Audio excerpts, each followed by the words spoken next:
The story begins with the entire city being consumed by flames under a blood-red sky. Amid the chaos, we see people running to save their lives while a sinister voice announces that the days of nightmare are just beginning. From the very flames and darkness, an imposing figure with wings begins to rise, promising even more destruction. The being then reveals itself as a dark angel, and the system promptly classifies it as a level 4 enemy. Without wasting any time, the winged creature starts firing multiple energy blasts, annihilating everything in its path. Watching the scene from a distance, two girls observe all this destruction completely powerless. The redhead is in shock as she realizes that the enemy is level 4, a level of monster capable of wiping out an entire country. Her blonde friend then says she will fight by her side, but the girl instructs her to focus on evacuating the civilians. With determination, the red-haired heroine asserts that she will try to hold the monster, even if it's just to buy a measly minute. Her partner is worried, but the girl with red hair insists that she will find a way to be okay. At that moment, an emergency alert is triggered, summoning all awakened individuals to the local university. The girl reveals she is only a level 3 awakened, but vows to endure as much as she can.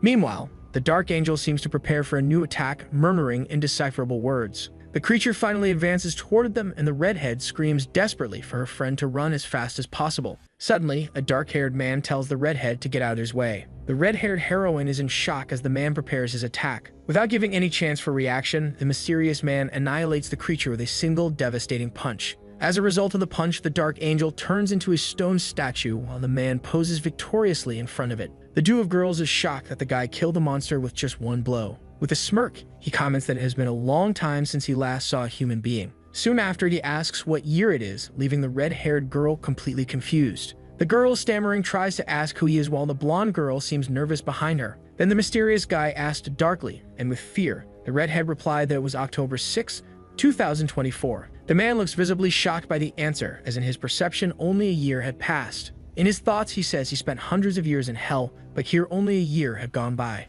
With a snap, he realizes that his calculations about the time distortion were completely off. The young man remembers that it was exactly 1 year ago that his entire nightmare journey began. On that fateful day, he encountered his greatest enemy for the first time. His memory takes him back to the fall in a hellish place known as the demon realm of Rigo. Although it was a period of unimaginable trials, in the end, our protagonist managed to emerge victorious. And so, after an eternity, the young man was finally back in his world. The red-haired girl begins to theorize whether he might be an S-class awakened or perhaps a secret weapon of the government. But it couldn't be that, or else she would know, while the young man thought to himself about someone having fallen into another timeline. Suddenly, an armored car stopped beside the trio. Then several agents in bulletproof vests emerged from the car. Various awakened individuals appear on the scene, and the leader orders everyone to take their combat positions. Arriving with the demeanor of someone who resolves everything, the squad leader greets the two girls, and the redhead quickly recognizes him as leader Kim Jungwoo. The leader then touches her shoulder, apologizing for the delay and asking her to leave the rest of them. Jungwoo asks about the threat, but one of his men decides to be the center of attention and tells our hero to get out of the way. The soldier even accuses him of wearing a fake awakened cosplay and gets irritated for being completely ignored.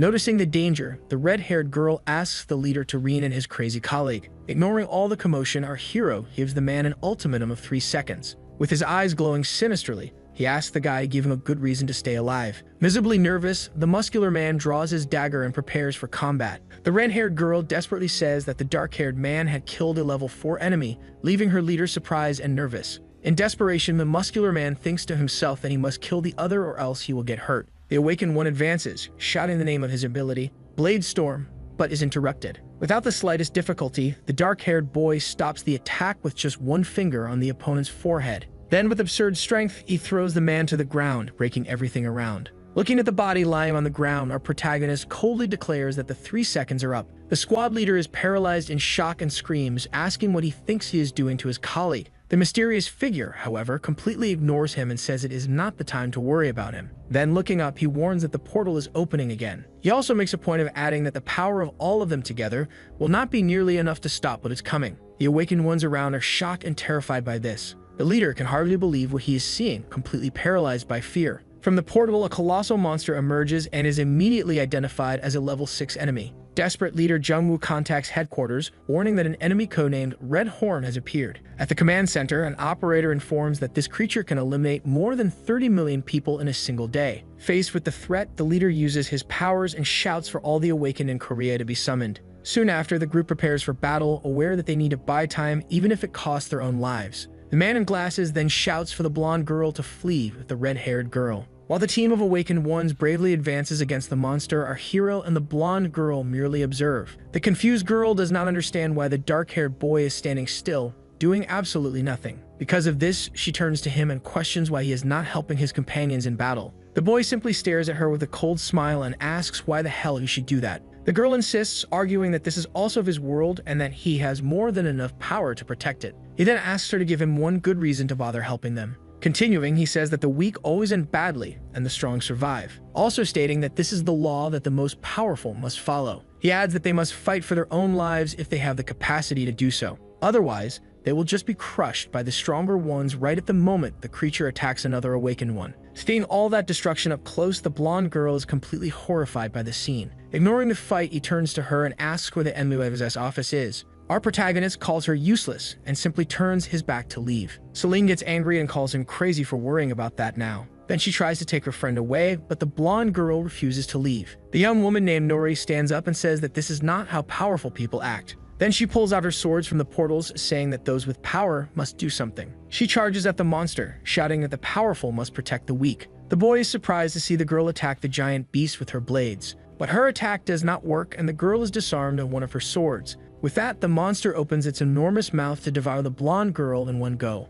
Nori closes her eyes and accepts her fate as a tear rolls down her face. Suddenly, a voice commands the monster to lower itself. With immense brutality, a giant creature's head is smashed against the asphalt. The duo of awakened ones looks at the scene, completely shocked by what just happened. The protagonist now holds Nori in his arms and calls her an interesting girl. With his clothes resembling demon wings, he holds her and says he likes her. The young woman becomes completely flushed, and then the boy introduces himself as Taehyung. He then adds that he will be her master, the great demon lord. The young blonde girl is utterly confused by that sudden declaration. She then watches him, wondering if that boy could really be a true demon. However, the moment of reflection is brutally interrupted by the roar of the monster preparing to attack again. Visibly irritated, the dark-haired boy calls the creature an insignificant being. With a frightening look, he says that thing does not even have the right to open its mouth in front of him. With a single precise punch, he silences the beast using an absurd amount of strength. The impact of the blow is so violent that it makes everything around them tremble. He stares at the monster and complains that the creature's head is arrogantly above his.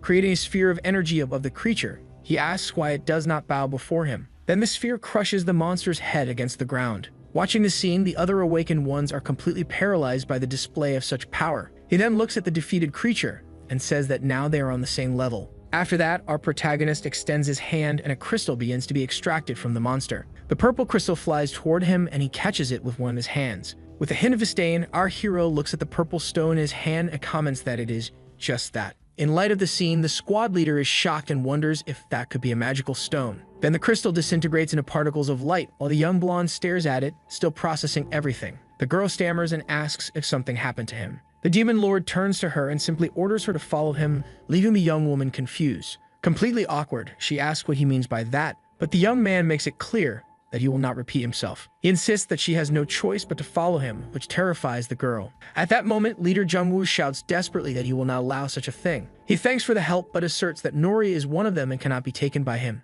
With a cold gaze, our protagonist responds simply and directly, "I can." Taehyung then says that he did not ask for permission from anyone and tells everyone to get out of his way. Releasing a powerful aura, he forces all the awakened ones to kneel, writhing in pain. Leader Jungwoo wonders what kind of power it is while our hero calls them mere insects. Irritated by the interference, he decides that he needs to get rid of all of them once and for all. But Nori throws herself in front of him, pleading for the young man not to hurt her companions. The blonde girl agrees to follow him as long as he promises not to harm her friends. The demon lord observes her for a moment and comments that she seems to be quite a fair person. But he notices that it is not just that and perceives something more about the blonde girl. Suddenly, several system screens appear in front of him, revealing all her information. He realizes that she is a dual class, something extremely rare even in the demon world. Despite the poor stats, he believes he can train her very well and declares that she has been chosen. Then he extends his hand to the young woman, who hesitantly accepts the offer. As soon as he touches her, the girl screams in pain, but the young man tells her not to worry.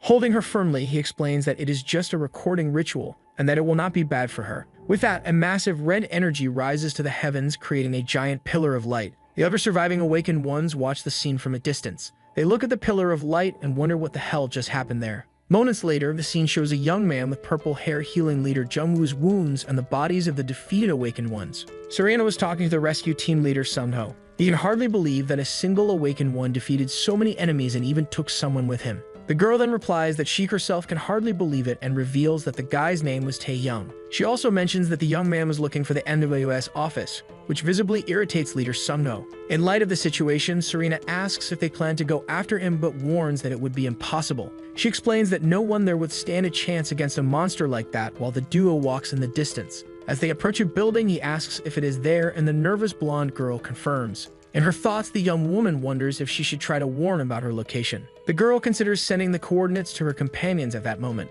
but the young man, as if reading her mind, says that there is no need to warn anyone, leaving the girl frightened. He explains that he knows exactly what she is thinking and that her friend, the redhead, will certainly send someone soon. The demon lord adds that even if they came, they would be crushed like ants. Then he turns and warns that the young woman has no way to escape anymore because now she belongs to him. Our protagonist simply orders her to show the way, and the blonde girl, with no other option, agrees. With tears in her eyes, the girl points the way and follows it in silence. Upon reaching a door, the dark-haired boy stares at a photo and calls for his grandmother. He then says that after hundreds of years wandering through demonic hells, he finally managed to return. As he gazes at the photograph, he admits to himself that even after all this time, he has never forgotten her. With that, the boy announces that he is now going to find her, but then Nori pointed at something in shock. She points inside the office, but what they find is a completely destroyed place. Seeing all that mess, our hero is blinded by rage and shouts, asking who was responsible for that. Meanwhile, an armored vehicle approaches the site at high speed.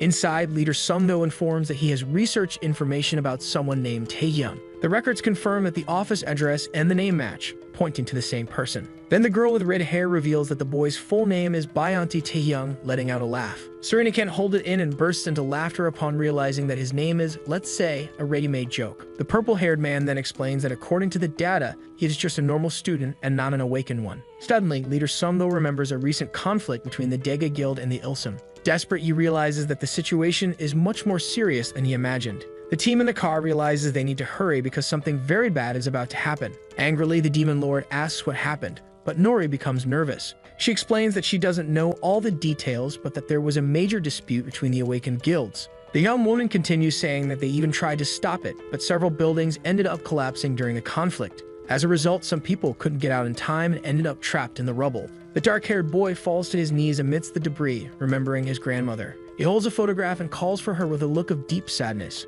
His mind takes him back to when he was a child, hugging her while she affectionately complained about her weight. The lady worked hard, and the hopeful boy promised that they would have a better home one day. But back in the present, our hero laments, thinking about how excited he was to finally live with her. The blonde girl watches him from afar, feeling all the sadness he emanates. A dark and heavy aura begins to rise from him as the boy asks who did this. Blinded by rage, he questions which unfortunate souls would do this to his only relative. With his anger reaching a peak, he asks what kind of monsters would do such a thing. Suddenly, our protagonist stops for a moment upon noticing something. Leader Sungno formally introduces himself as part of the White Tiger Intelligence Service. He bows and asks to talk, thinking to himself that he feels a lot of energy coming from the boy, so at least he is Class A. The demon lord simply says he doesn't feel well and warns everyone to get out of his way. Sungno insists, revealing that the culprits are from the Society of the Awakened, but their identities are still unknown. Taehyung then coldly responds, "That's it," and turns to leave, leaving the team leader confused. The dark-haired boy then announces that he's going straight to the Society of the Awakened. Shocked, the team leader asks if he intends to face them all alone. But Serena intervenes, warning that perhaps our protagonist can indeed do just that. Faced with the threat, Sungno orders his team to advance and stop him at all costs. The squad members complain among themselves, finding it boring to have to subdue some random guy. The boy in the beanie, with a mocking air, says that if he really is an awakened one, he won't have any problems, then throws several stones at the demon lord. But they are simply destroyed, leaving no scratch on the boy. The other team members comment that the target seems quite strong. Then another awakened one jumps and attacks the protagonist with a huge weapon. However, the weapon doesn't even tickle the protagonist, who has a blank expression. The attacker is completely shocked as Taehyung holds the weapon. With a single fluid motion, our hero sends the opponent flying away. At that moment, the boy in the beanie screams desperately for no one else to attack him. Our protagonist then uses an invisible barrier to defend against another attack. The guy in the beanie was then pressed against the ground by an invisible force while the demon lord ordered them to get out of his way. Seeing the scene, Serena warned that they didn't stand a chance of stopping that thing. With the entire team defeated, Celine said she wasn't joking about him going to wipe out the entire association. Seeing the boys surrounded by a dark aura, the leader wondered how they could possibly stop a monster like that. Suddenly, a hand grabbed the cloak of our anti-hero, trying to restrain his fury. The blonde girl called him master and begged him not to continue with his plan. Then the demon lord questioned if she, as his servant, dared to go against his will. He remembered the recording ritual he performed to imprint his soul onto hers. The boy explained that because of it, the young woman should instinctively follow him, never being able to betray him. But her willpower exceeded expectations, and she argued that there were good people in society. The girl explained that they would fight to the very end to protect everyone, even if considered enemies. She continued, saying they fought for those they couldn't save, and that she understood his pain. With tears in her eyes, the young woman said it was all too sad and that her heart also hurt. The girl then asked him to stop because there were people fighting precisely to prevent more tragedies from happening. Faced with her words, our protagonist calmed down and wondered why he had even returned to that world. His mind took him to a memory of his grandmother saying he didn't need to be the best at school or sports. She explained that by being a good person, he could help many people in need. Moved, the demon lord patted the blonde girl's head and thanked her. The boy continued the gesture and explained that thanks to her, he remembered the true reason for his return. He recalled that the only reason he endured everything and came back was to live by his grandmother's side. Looking at the rubble, he lamented that now it was too late for his beloved relative. He then declared that he would protect that world exactly as his grandmother taught him to do. The blonde girl broke into a wide smile and agreed enthusiastically with his words. But the boy scolded her, reminding her that she would have ceased to exist if not for his mercy. He then turned to the defeated team and said he would no longer go after the society, but with one condition. The team members were confused, so the leader asked him to continue. With a shining object in hand, the boy revealed that his condition was that they find his grandmother's killer within 3 days. The scene shifted to the imposing building of the Regional Intelligence Service headquarters. Inside, a man ran through the corridors while desperately calling for Liu Kang. He arrived shouting at the team leader, angrily cursing him for disappearing. The chief kept scolding him, saying he should have returned to report the situation. Samno apologized and explained that he had been busy cleaning up the mess, while the chief wanted to know how they stopped a level 6 enemy. He said he would report the details later, but had something else to tell, leaving the chief curious. Then he saw Taeyem and asked if he was an awakened one. The leader explained that he was a newly awakened they had just found at the scene, and the chief asked if he wasn't registered yet. Then he ordered them to take him for a test and register him immediately, leaving Sumdo and Celine terrified. The demon lord overheard the conversation and, with a mocking tone, asked if they really wanted to test him. He then gave a sly smile, finding the whole situation amusing. The scene shifted to a corridor completely crowded with people waiting. Our protagonist complained about the number of people, but Surian explained that most were waiting for a chance to become awakened. But the protagonist grew impatient and asked if they really intended to make him wait. She grew nervous and said she would check at reception, then thought that if he was forced to wait, something horrible might happen. The red-haired girl ran to reception and said they were from the White Tiger team. Then the staff member confirmed if it was for the power measurement of Mr. Bayante Taehyun. But he pointed to the crowd and explained that many people were waiting to be classified. Then the attendant warned that they would have to wait 1 or 2 hours because there were no exceptions. At that moment, our protagonist's eyes glowed red with fury.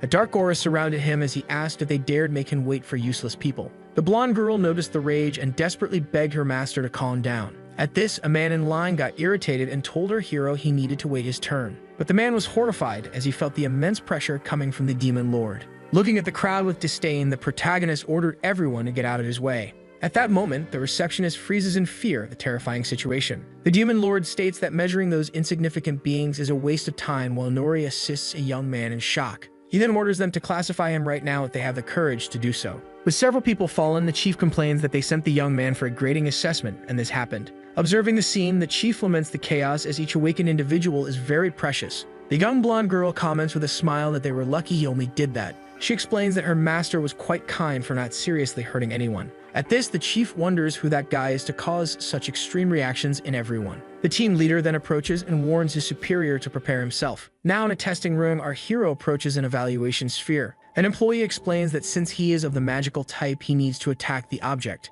He then asks the young man to use his most powerful attack possible on the sphere. The demon lord finds it absurd to use all his power on a simple magical stone. He decides to use only the necessary power and with a gesture says the word explode. But nothing happens and the young man wonders why the magic infused with mana didn't work. An operator in the control room asks him not to get nervous and to try to relax. Irritated by the situation, the protagonist clenches his fist with an expression of fury. He decides to use brute force and punches the sphere with all his might. As the blow connects, he repeats the word explode with a serious look. Suddenly, an immense explosion of energy is released from the magical artifact. The operator in the control room is in shock as the sphere disappears completely. She nervously thanks him and says they will move on to the next tests, but he interrupts her. The demon lord states that it's useless since no toy there can measure his abilities. He gets annoyed and says he doesn't want to waste any more time and just wants the results. The employee shows the results to her superior while the blonde girl comments that the young man finished faster than she did. The chief analyzes the results, sweating profusely, while the young woman asks about the tests. Then she invites the demon lord to have coffee afterward, but both return their attention to the chief, asking about the results. The screen displays Class S, and our hero finds all of this so boring that he almost yawns. Later, our protagonist and the blonde girl are sitting in a cafe. He takes a sip of green tea and complains that the drink is too bitter. Then the young woman offers her drink and says she can order another without any problem. With that, the young man accepts her drink and takes a sip with a cute expression. He seems to enjoy the flavor and gets a little flushed finding the drink good. Nori then asks her master what his type is. The young man with black hair replies that he might be of the magical type, leaving the girl confused. He then explains that since he arrived, he has only used a strength enchantment and not his real magic. At this, he remembers a message saying that his abilities were restricted outside the demon realm. With this, the blonde girl is shocked and realizes that magic is a restricted ability in this world. The girl imagines him as a circus magician, but he reprimands her and he can read her thoughts. The demon lord thinks that summoning his castle would be a problem and would destroy the current building. Suddenly, the chief calls him by name and our protagonist turns to see what he wants. The superior nervously announces that the test result was Class S, leaving everyone shocked. He informs them that he is the first Class S awakened in the country, and the young woman is amazed. Soon, the protagonist tells him not to praise him and to get straight to the point about what he really wants. Stammering, the superior says he will explain the whole situation now. However, before the man can say anything, the young man cuts him off and refuses the offer. Desperate, the chief says that if he joins the media, he will gain fame and a lot of money. But the demon lord finds this annoying and says he can make money whenever he wants. He states that they should be grateful he agreed to cooperate, even if just a little. With a serious look, he adds that he will only help if they meet all his conditions. Then the leader thinks he needs to find a criminal quickly, while such a criminal at home mocks that no one could stop them. The black car drives down the road, taking our protagonist and his servant to a safe location. Inside the vehicle, the team leader says he understands and will not announce Taehyun's ranking. He also informs that they will prepare a safe place for the young man and his servant to stay. Watching the car leave, the chief laments that they cannot showcase the first Class S in the country. The young woman then explains that with a Class S, the balance of global power would be completely changed. The superior comments that if people knew about him, they would feel safer in the country. The scene then cuts to the young man and his servant arriving at a luxurious mansion. They walk through a long garden with a pool towards the enormous house. The young blonde is amazed by the size of the house, but the demon lord is not impressed. He says it doesn't compare to his castle, but admits that the place isn't so bad. 3 days later, the leader of the White Tiger team arrives at the mansion for a visit. As he approaches the door, he becomes confused by the noises coming from inside. The leader wonders if what he is hearing is the sound of a fight happening. He carefully opens the door and peeks inside, wanting to know what is going on there. Inside, he sees the training room completely destroyed, with the girl sitting on the floor. The protagonist encourages her and tells her to come at him with all her strength. Obeying the command, the servant grabs her swords and advances to attack her master. The team leader realizes that the two are in the middle of a training session. The blonde girl crosses her swords, preparing for an attack. She jumps determinedly towards her master, ready to strike. Then she tries to attack him from above, while her master calmly observes from below. Nori brings his swords down forcefully on Taehyun. However, he simply holds them, leaving the blonde surprised. Then he throws the girl away with force. She lands on her knees, sliding back as if she were going to counterattack. However, she lets out a low cry of pain, and the young man decides that the training for today has been enough. He says that despite being weak, he is making progress and must continue training without stopping. Then, thinking to himself that to truly be his subordinate, she needs to reach Class S. Nori then reminds him that it was already the deadline he set, leaving Sunmo nervous behind the door. The young woman asks if he is really going to end them, and the young man says he has given enough time. But she argues that those are also precious lives and that he shouldn't do that. The demon lord reflects on her words and says that he hasn't heard something like that in centuries. He remembers the demon realm where life was worthless and was all about survival. Then he comforts her and says that what he will do is not a senseless slaughter. The young man explains that this is revenge for his grandmother and a warning to prevent it from happening again. He says that even if innocent lives are lost, others will be saved by this action. The young woman agrees, and the protagonist thinks that he has become soft since arriving in this world. The team leader bursts in, shouting that he can no longer stand their conversation. He says he came to deliver something, and the young man complains that he could have called. Embarrassed, the team leader explains that he wanted to make the delivery personally to him. He notes that the girl has changed a lot and wonders if it's because she is the young man's subordinate. Irritated, the demon lord says he doesn't like wasting time, and the leader apologizes. The man hands over a folder and informs that the investigation results have come out as promised. Then the young man opens the report and discovers that the culprits are members of the Ilsum Guild. The guild is an old gang that became awakened after its leader gained powers, but they continue to be cruel criminals who torment the ordinary citizens of the city. The leader explains that they cannot do anything because the guild is affiliated with the association. Soon, the demon lord closes the folder and comments that people like that exist everywhere, and they are lucky. He says that the leader can clean up the mess without getting his own hands dirty. Then he turns to his servant and asks if she understands what needs to be done now. The young blonde looks a bit confused, but soon understands what her master means. He then tells them to wait there because his revenge is finally close. Meanwhile, the leader of the Ilsum Guilds celebrates having conquered another territory.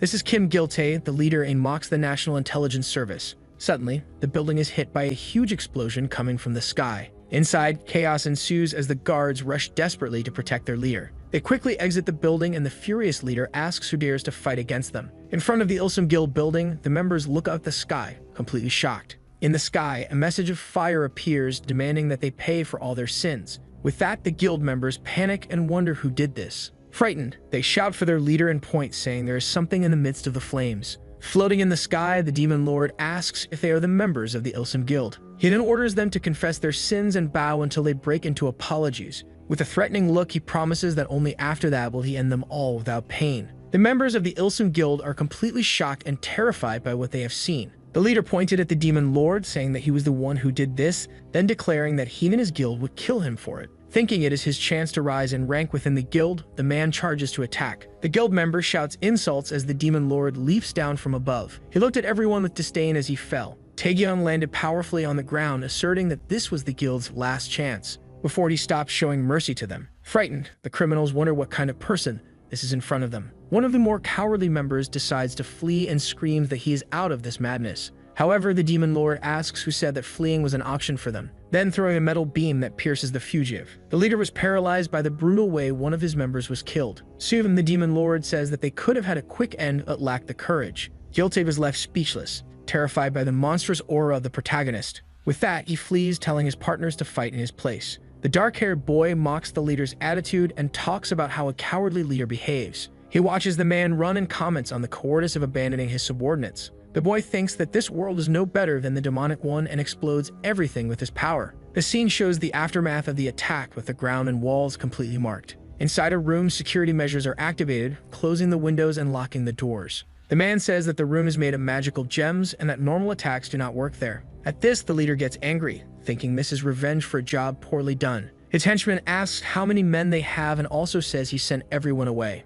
Suddenly, several guild members gather and say they can defeat a Class A. They then see the invader, and one of the men shouts that he is too strong and dangerous. Realizing that the boy is a high-level awakened one, they all charge to attack him. With a smile, the anti-hero loves the idea and tells them to come at him all at once. He advances into the group and says that they don't even compare to the power he possesses. With that, he easily defeats the guild members, and they scream desperately for help. Hiding in the safe room, the guild leader and his henchmen listen in terror. The two remain silent as the leader looks to the side and seems to think of something. Outside, the boy causes an explosion and asks if that helped at all. He then walks through the destruction towards the room where the two are hiding. With a threatening look, he says that the rats always end up hiding in the end. The henchman is shocked and cannot believe that he defeated so many awakened ones alone. He then crawls to the glass door, then starting to bang on it desperately, but it does not budge, and he screams that he does not want to die. The demon lord grabs him by the neck and asks why he does not want to die after taking innocent lives. Then, without thinking twice, he grabbed the man's head and ended it.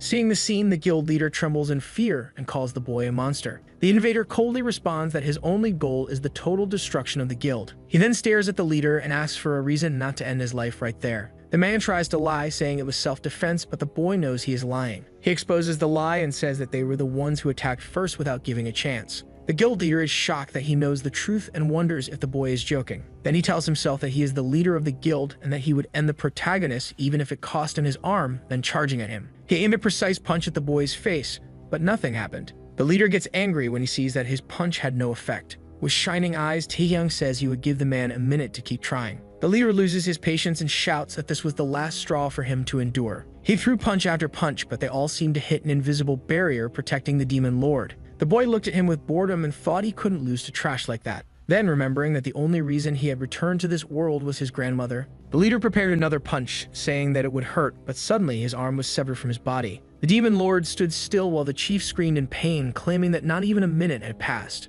Looking at the man on the ground, the boy coldly said he had changed his mind. He promised that he would finish him off now and make him feel every imaginable kind of pain while the man begged for help. Then he asked the boy why he cared about their deaths. Desperate, the chief begged for help and offered anything to survive. However, everyone he begged for help had already been taken down by the protagonist. With a look of pure horror, he saw that there was no one to save him. He continued to plead for help. Sometime later, the guild building was cordoned off with police tape. An officer observed the scene and commented that the boy really didn't hold back at all. He seemed worried and said that despite being in trouble, there was another issue. The man explained that the Awakened Association would not just sit idly by. One of the members said that this was not just a murder but a massacre. He questioned how they could simply ignore such an act of violence. In a meeting room, they debated how to punish an S-class Awakened. One of the men said they couldn't let taking justice into their own hands become a trend in the country, but the leader of the meeting seemed to ignore the debate and focused on another problem. He changed the subject to something more urgent, which was the recent increase in portals. He continued by saying that there had been a considerable spike lately. Then he detailed that there had been 12 just this week and that powerful monsters had appeared. And the worst part was that no hunter had defeated them, but luckily they had an S-class on their side. He believed the boy would handle it, but he couldn't do whatever he wanted. At that moment, the chief panicked while the meeting leader demanded that the boy apologize for what happened. The man with glasses then realized the seriousness of the leader and apologized. The leader calmed down and said he understood everyone's frustration in this unprecedented situation. He explained that they were dealing with an uncontrollable force and the fate of the country was in their hands. While the protagonist was taking a shower, he observed his servant through a mirror. The blonde girl finished her tasks and decided that now she needed to wash her master's clothes. But when she opened the wardrobe, she was completely shocked by what she saw inside. She realized that all the clothes were the same and complained that the agency had no common sense. With a change of clothes in hand, she went to her master but let out a scream of astonishment. Tae-yeon was drying his hair with a towel and then asked why the girl was screaming. Completely blushing, the girl questioned him about coming out of the bathroom like that. Stammering, she handed the pieces to the boy and asked for permission to leave quickly. The girl ran out of the room and he thought about how reckless his subordinate was. Later, the two were sitting together in the garden of the house enjoying the day. Nori observed him and thought that he had been quiet for days, feeling an emptiness after the revenge. She then reflected on what she could do to make her master a little happier. Suddenly, the girl had an idea and turned to him with an excited expression. With a smile, she approached and suggested that they could go shopping together. He looked at her a bit surprised and repeated her question in his thoughts. The girl said they needed new clothes and the boy seemed to like the suggestion. The girl was all happy and delighted with the Lord's response to go shopping. Noori said she would get ready, but her master said there was a problem. Worried, the girl asked what the problem was and thought of several bad things. The boy then revealed that he was completely out of money at the moment. Noori offered to lend him her money, but he immediately declined the offer. With that, the young man invokes a purple crystal and says that a lord does not borrow money. Holding the gem, he explains that if they sell it, they will have more than enough money. Then, sometime later, the two arrive at a tall building in the city center. The girl explains that this is a trading market for the National Intelligence Service.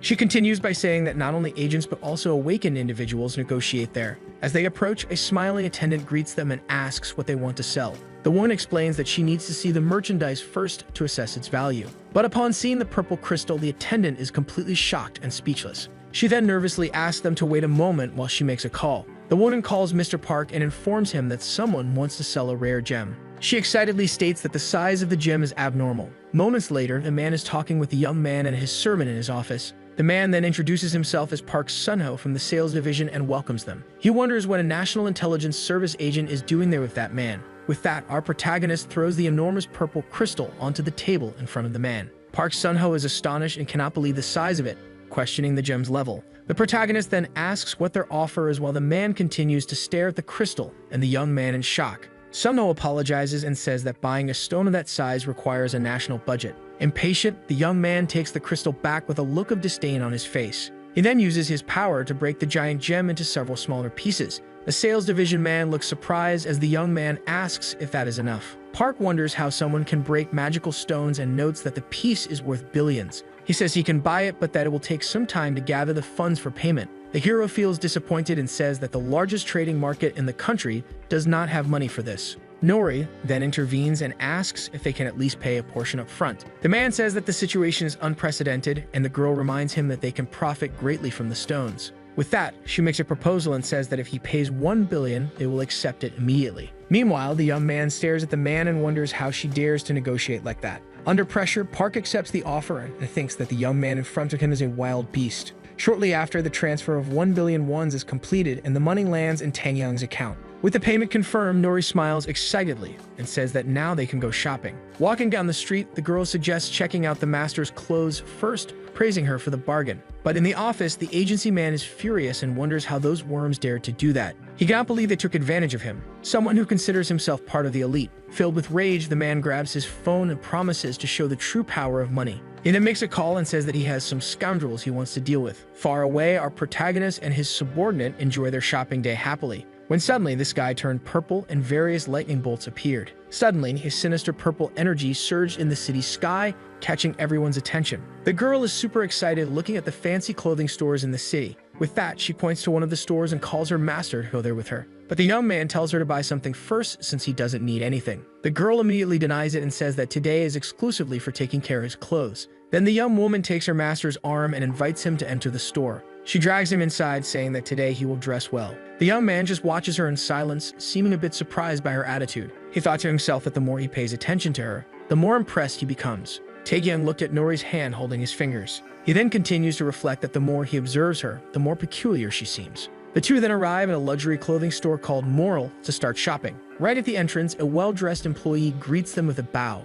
He asks if they are looking for something specific, and the blonde girl excitedly points to the clothes. The subordinate asks to dress her boss from head to toe with the best there is. Meanwhile, the poor young man complains about how boring it is. Meanwhile, a sinister portal continues to grow and pulse a purple energy throughout the city. The store employees announce that they have finished their work. The girl is left speechless and completely amazed by her master's new appearance. With the new outfit, the protagonist comments that he is not used to clothes like that. Feeling awkward, he turns to his subordinate and asks for her opinion on his look. Stammering and all flushed, the young woman exclaims that he looks really handsome. She even swears that she is telling the truth and that he looks great that way. The girl then exclaims that she can hardly wait to tell everyone that he is her master. He adjusts the collar of his suit, still a bit uncomfortable with the new clothes. Then he says that they can go, but the girl seems confused by his hurry. She asks if the young man doesn't want to look in the mirror, but he says he doesn't need to. The master states that her opinion is what matters, and now it's time to buy her things. With a red face, the blonde thinks that he liked the outfit and that she got what she wanted. The protagonist urges her to hurry while his partner agrees excitedly. After some time shopping, the two stop at a cafe to have something to drink and rest.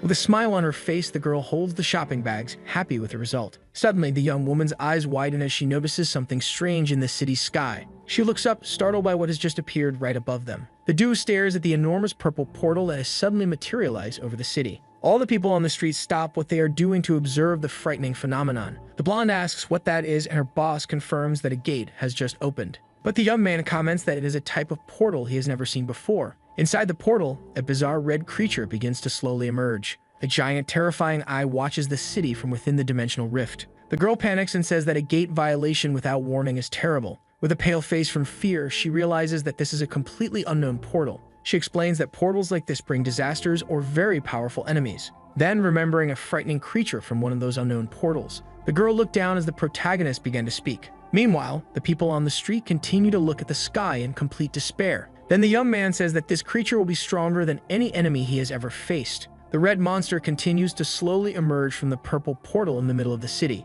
Desperate, the girl calls someone and warns that they are in serious trouble. She tries to explain that an unknown gate is about to fully open. At that moment, the creature's arms emerge from the portal, terrorizing the crowd watching. But the protagonist stares at the monster with a challenging look and invites it to come. The head of a red demon with sharp teeth finally appears in the sky. With a terrifying roar, the creature fully materializes in front of everyone. With the monster's appearance, some buildings begin to collapse and chaos ensues. Nori screams on the phone that the gate is open and the situation is out of control. People run desperately through the streets while shouting for others to get out of the way. In the midst of the confusion, a mother loses her small daughter, who is left alone and scared. The person on the phone asks the blonde what she said about evacuating the civilians. The voice on the cell phone asks if she is listening, but the young woman is in shock at the scene. She informs that her master will evacuate the civilians and says that everything will be fine while waiting for reinforcements. But the demon lord smiles with a dark look, excited by the new threat. His partner looks at him worriedly and calls him with a tone of fear in her voice. With his eyes glowing red, he gives a sinister smile full of excitement. The young man recognizes the creature and says that it is an arrogant and insane dragon beast.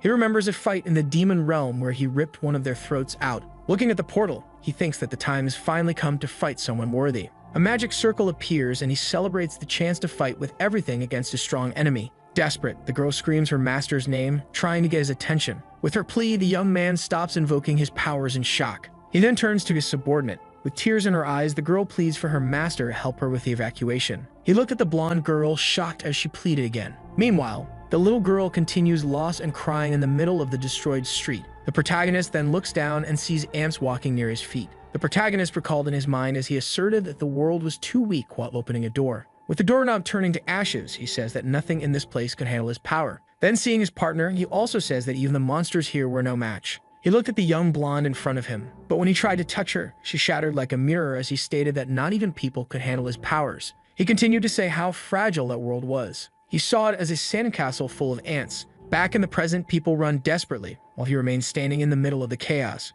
With his eyes glowing red, he admits that the weakness of everyone there irritates him. The boy remembers the demon world where the only rule was for the strongest to devour the weak. For him, feeling pity for the weak was a luxury and defending them was a fool's task. But this little world broke that natural law and it bothered him deeply. He then grew tired of suppressing his power and decided that it was enough of living uncomfortably. After all, this was the first real opponent he faced in many years. As he floated surrounded by his dark aura, he shouted that now no one could stop him. Desperate, the girl cried out for her master, bringing him back to reality. With a desolate face, the young woman pleaded again for her boss to please help her. In tears, the girl clasped her hands and asked him to save the innocent people. In the sky, the red monster roared once more, releasing its destructive energy. With that, debris from the department store began to fall. She looked up and wondered if she could break all the falling pieces. Then the blonde jumped into the air with her blades and tried to intercept the debris. Spinning in the air, she managed to destroy some rocks, protecting those below. But the young woman panicked upon realizing that she couldn't stop all the debris alone. At that moment, she screamed as rocks were about to fall on a mother and her child, but an invisible barrier protected both. Nuri looked at the scene in surprise. The protagonist had used his magic to protect the mother and child. Then he exploded the rocks that were about to fall on the civilians. The subordinate was surprised by her master's act while looking at him. With a calm smile, the boy finally told her to evacuate the people from the area. He floated in the air surrounded by a powerful aura while his partner watched him from the ground. He reflected that he had reached the point of ignoring even his own subordinate. Surrounded by flames, the boy declared that he would not be an incompetent lord. With that, the young woman thanked her master and ran to help evacuate the civilians. The girl blushed and felt happy as she fulfilled the order she received from her boss. Wielding her blades, the blonde shouted for everyone to follow her and leave that place. She pointed the way for the civilians, and the boy thought that he was doing this because of her. The dark-haired boy thought that a few seconds of work wouldn't hurt to help his partner. But standing in the middle of the destroyed street, the protagonist said that there was a catch. He glared at the creature in the sky and said that he didn't like that thing above his head at all. At that moment, dark and shadowy wings began to emerge from the back of our protagonist. With an intense red glow, the wings fully opened, and he began to float. The boy ascended to the skies with his new power, ready to face the threat head-on. Looking at the monster in the portal, he commented that the creature seemed to be trapped there. The giant eye of the beast stared at the demon lord with an expression of pure rage. With a smile, he told the creature that he would help it get out of there. Then the boy grabbed the dragon's snout and punched it with supernatural strength, sending the monster into space. The people and his partner looked up at the sky, shocked by the scene they witnessed. Our hero said that up there they could fight without any interruptions. With a colorful glow, he ascended to the skies, smiling as he said he was going. The crowd watched a beam of light rise toward outer space. In an instant, the two appeared in space, floating above planet Earth. The red dragon quickly looked around for its opponent. The dark-haired boy appeared in front of it, asking if the beast had awakened and said that now no one would disturb them. With his eye glowing, he commented that this seemed like a very ancient dragon. Then he said that he hoped the dragon wouldn't make a fool of him. He remained silent while the creature warded him. Suddenly, a screen appears with information about the creature called Kuros. The notes say that the beast got lost and violated the rules due to a contract. He wonders if the dragon made a contract and broke the rules by giving up on itself. At that moment, the creature opens its mouth and a blue energy sphere forms inside. The monster fires an energy beam, and the young man knows that this is not good at all. Floating in space, he knows that behind him is the human world he needs to protect. He understands that if that breath hits the planet, it will be a bloodbath. The young man says he can easily prevent that, but coming here to fight would be pointless. So he decides to face the attack head-on. With that, the energy hits him squarely while an invisible protective barrier shields him. The dragon then stops its attack, thinking it had hit the young man. However, seeing that he remains still in the vacuum of space, completely unharmed by the blow, the protagonist then stares at the monster and complains that he had just bought those clothes. The creature becomes furious at the audacity and prepares another, even larger energy attack. But with a confident smile, the young man charges at the beast at high speed. He then lands a powerful punch directly on the side of the ancient dragon. Then he strikes another blow on top of the creature's head. The red beast screams in pain for the first time, feeling the power of its opponent. Looking at his flaming fist, he comments that after so long, that felt really good. Our protagonist is happy to find something that doesn't break with just a simple touch. The creature roars furiously and prepares to bite the young man. The young man then touches the dragon, seemingly analyzing the texture of its skin. With that, the beast invokes a magical shield to defend itself from the brown-haired boy's strikes. The protagonist merely observes it with a serious and analytical look on his face. Irritated, the monster roars once more, showing its sharp fangs to him. The demon lord then kicks the barrier with all his strength, but nothing happens. With a serious look, he realizes that this is a dragon that can use magic. He notices that the creature created a barrier that doesn't completely block attacks, but will still delay the end of the battle. The young man admits that he still doesn't control the magic of this world to break the defense. But with a smile, he says that there is nothing he can't break with brute force. He finds fights boring, so he decides to use a special item from his arsenal. In that, the brown-haired boy opens a purple portal and begins to pull something from inside. His eyes shine as he reveals his weapon, the dragon blade Ascalon. Wielding the legendary sword, he asks if the monster can recognize it. Our hero reveals that the weapon was made from the spine of the demon dragon Zikma.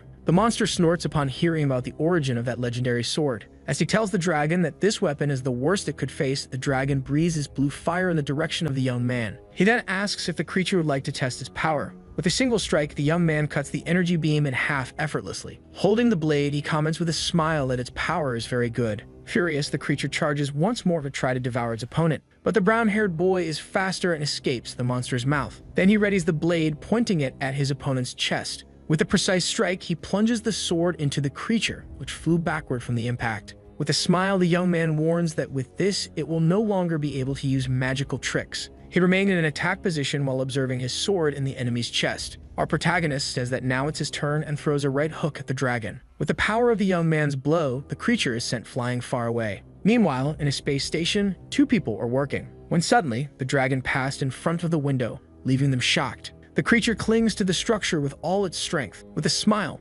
Taekyung admits that his opponent is quite skilled. He then asks what the next trick the beast will use against him while purple flames cover him. The brown-haired boy recognizes the level 6 explosion magic called Flare. He questions whether the dragon thinks it will hit him with that. The dragon attacks him, but he says that his opponent is very mistaken. The young man reveals that the beast cannot hurt him because his magical resistance is at its maximum. The monster is shocked, and the protagonist asks if that is all it can do. He says that if that's the case, it's time to fight only with brute force, no more tricks. With a wicked smile on his face, he prepares to deliver the final blow. Then the two opponents ready their final attacks. On Earth, a red-haired girl and her partner help evacuate civilians from the rubble. Meanwhile, we see the little blonde holding a giant piece of concrete. With it, she manages to protect several civilians who are panicking about the situation. At that moment, another young man in a vest uses his powers to heal the injured. A man in glasses observes all the destruction around him with an air of leadership. Suddenly, a message alerts that the portal is shrinking its reaction and will close. Soon after, another notification confirms that the gate situation has been resolved. Relieved, the squad leader turns to his team to understand what happened.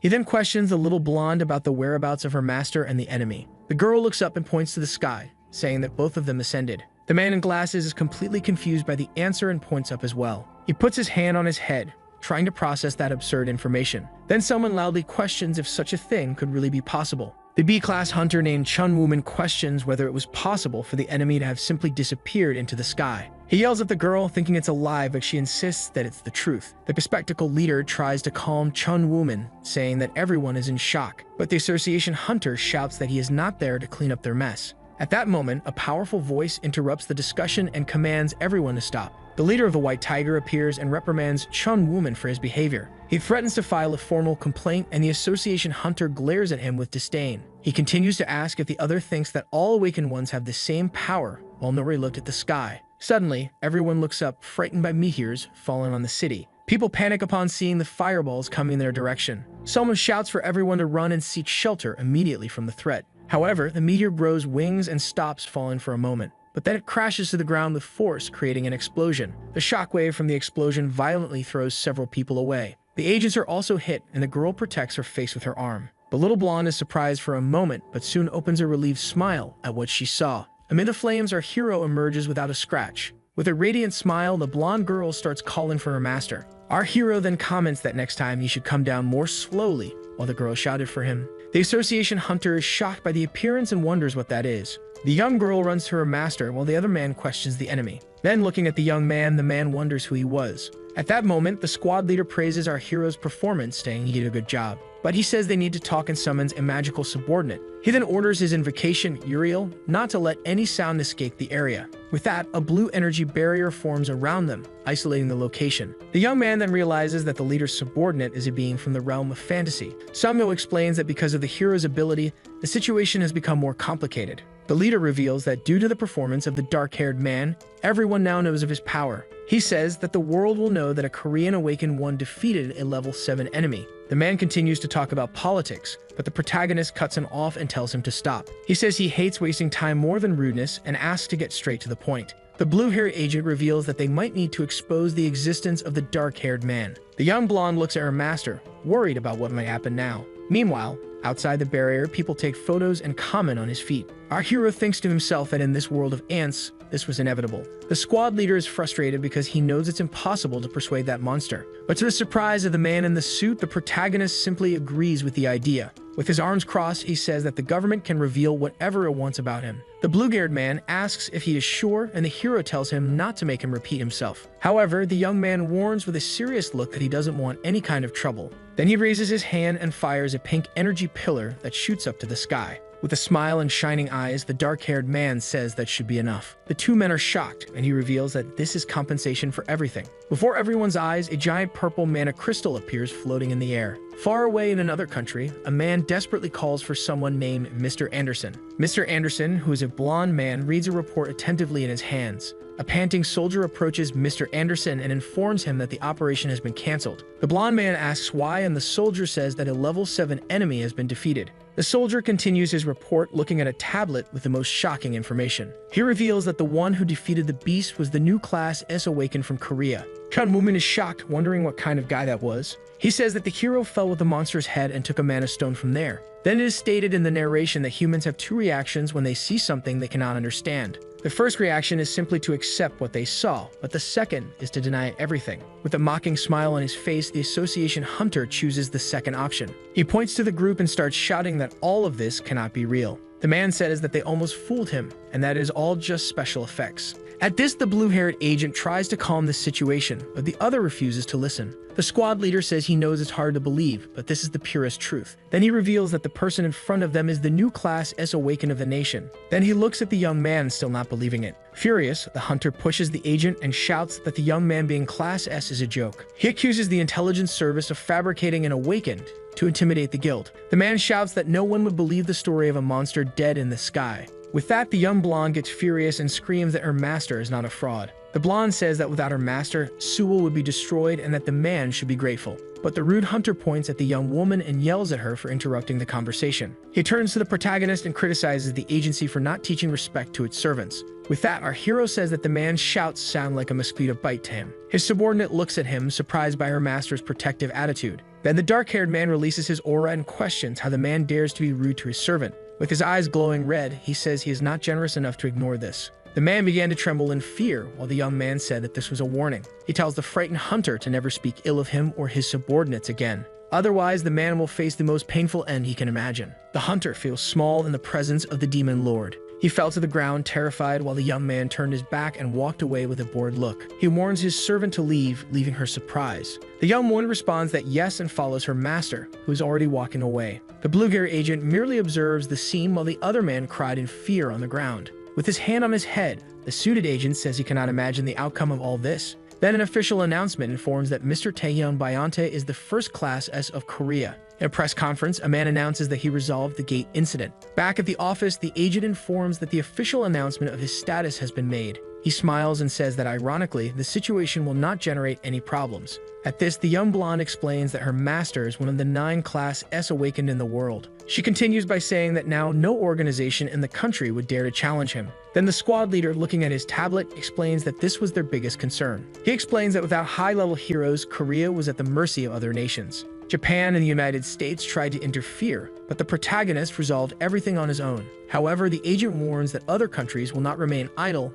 and will try to eliminate him. Therefore, the suited man suggests that they need to make as many allies as possible. He reveals that the Wolf Team Awakened unit from the USA requested to visit him. The young man says he is not interested, and the agent is surprised by the missed opportunity. With that, the dark-haired man crushes the can and says that even the strongest in the world are the same to him. The protagonist says he is irritated because his rare day off has been completely ruined. Then he tells the agent not to bother him anymore with such irrelevant matters. In that moment, the young woman worries about how she can persuade her master to change his mind. Suddenly, the blonde has a brilliant idea and seems to have found the solution. She remembers a moment when her master showed interest in something specific. With that, the girl interrupts the agent and asks about the Wolf Team from the USA. She then mentions that the world's strongest awakened Anderson is part of the team. The man in the suit confirms, surprised, that the visit is indeed from the Wolf Team. He continues by saying that Anderson, the warlord, will personally come to the meeting. The agent reveals that the man specifically requested to meet our hero. With a smile on his face, the dark-haired man finally finds this situation a bit interesting.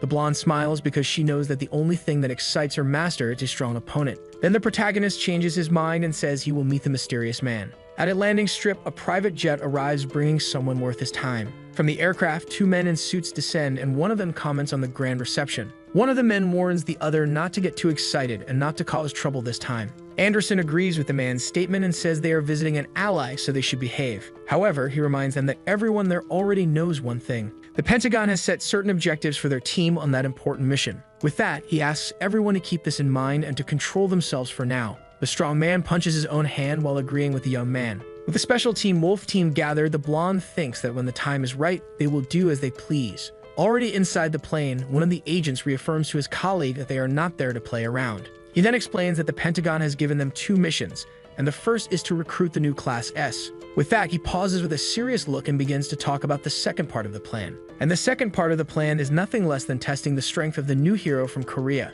He tells the warlord that he would take care of the rest while he should focus on the mission. But the blonde seems to have a small doubt about what might happen during a meeting. So he completes his thought by saying what if his offer is refused? He would completely crush our protagonist. Meanwhile, our hero simply enjoys his drink calmly without worrying about anything. He complains that the guests are late and that he is already getting bored waiting. In that moment, the young man sees on his cell phone screen a TV special about the hunter Ryan Anderson. The report says that the man is the strongest in the world and has defeated enemies with his sword Excalibur. The dark-haired man finally seems interested and thinks that the guy is one of the best fighters in the world. At that moment, his blonde servant runs to him to deliver a very important message. The young woman announces that the Wolf Team has arrived, and our hero opens an excited smile. The protagonist then puts on a dark smile at the news. He stands up and says to go ahead while the young woman asks him to follow her. The blonde is excited to meet her former idol, but corrects herself by saying that her master is number one. The dark-haired man then thinks that this world probably does not have body modification technology yet.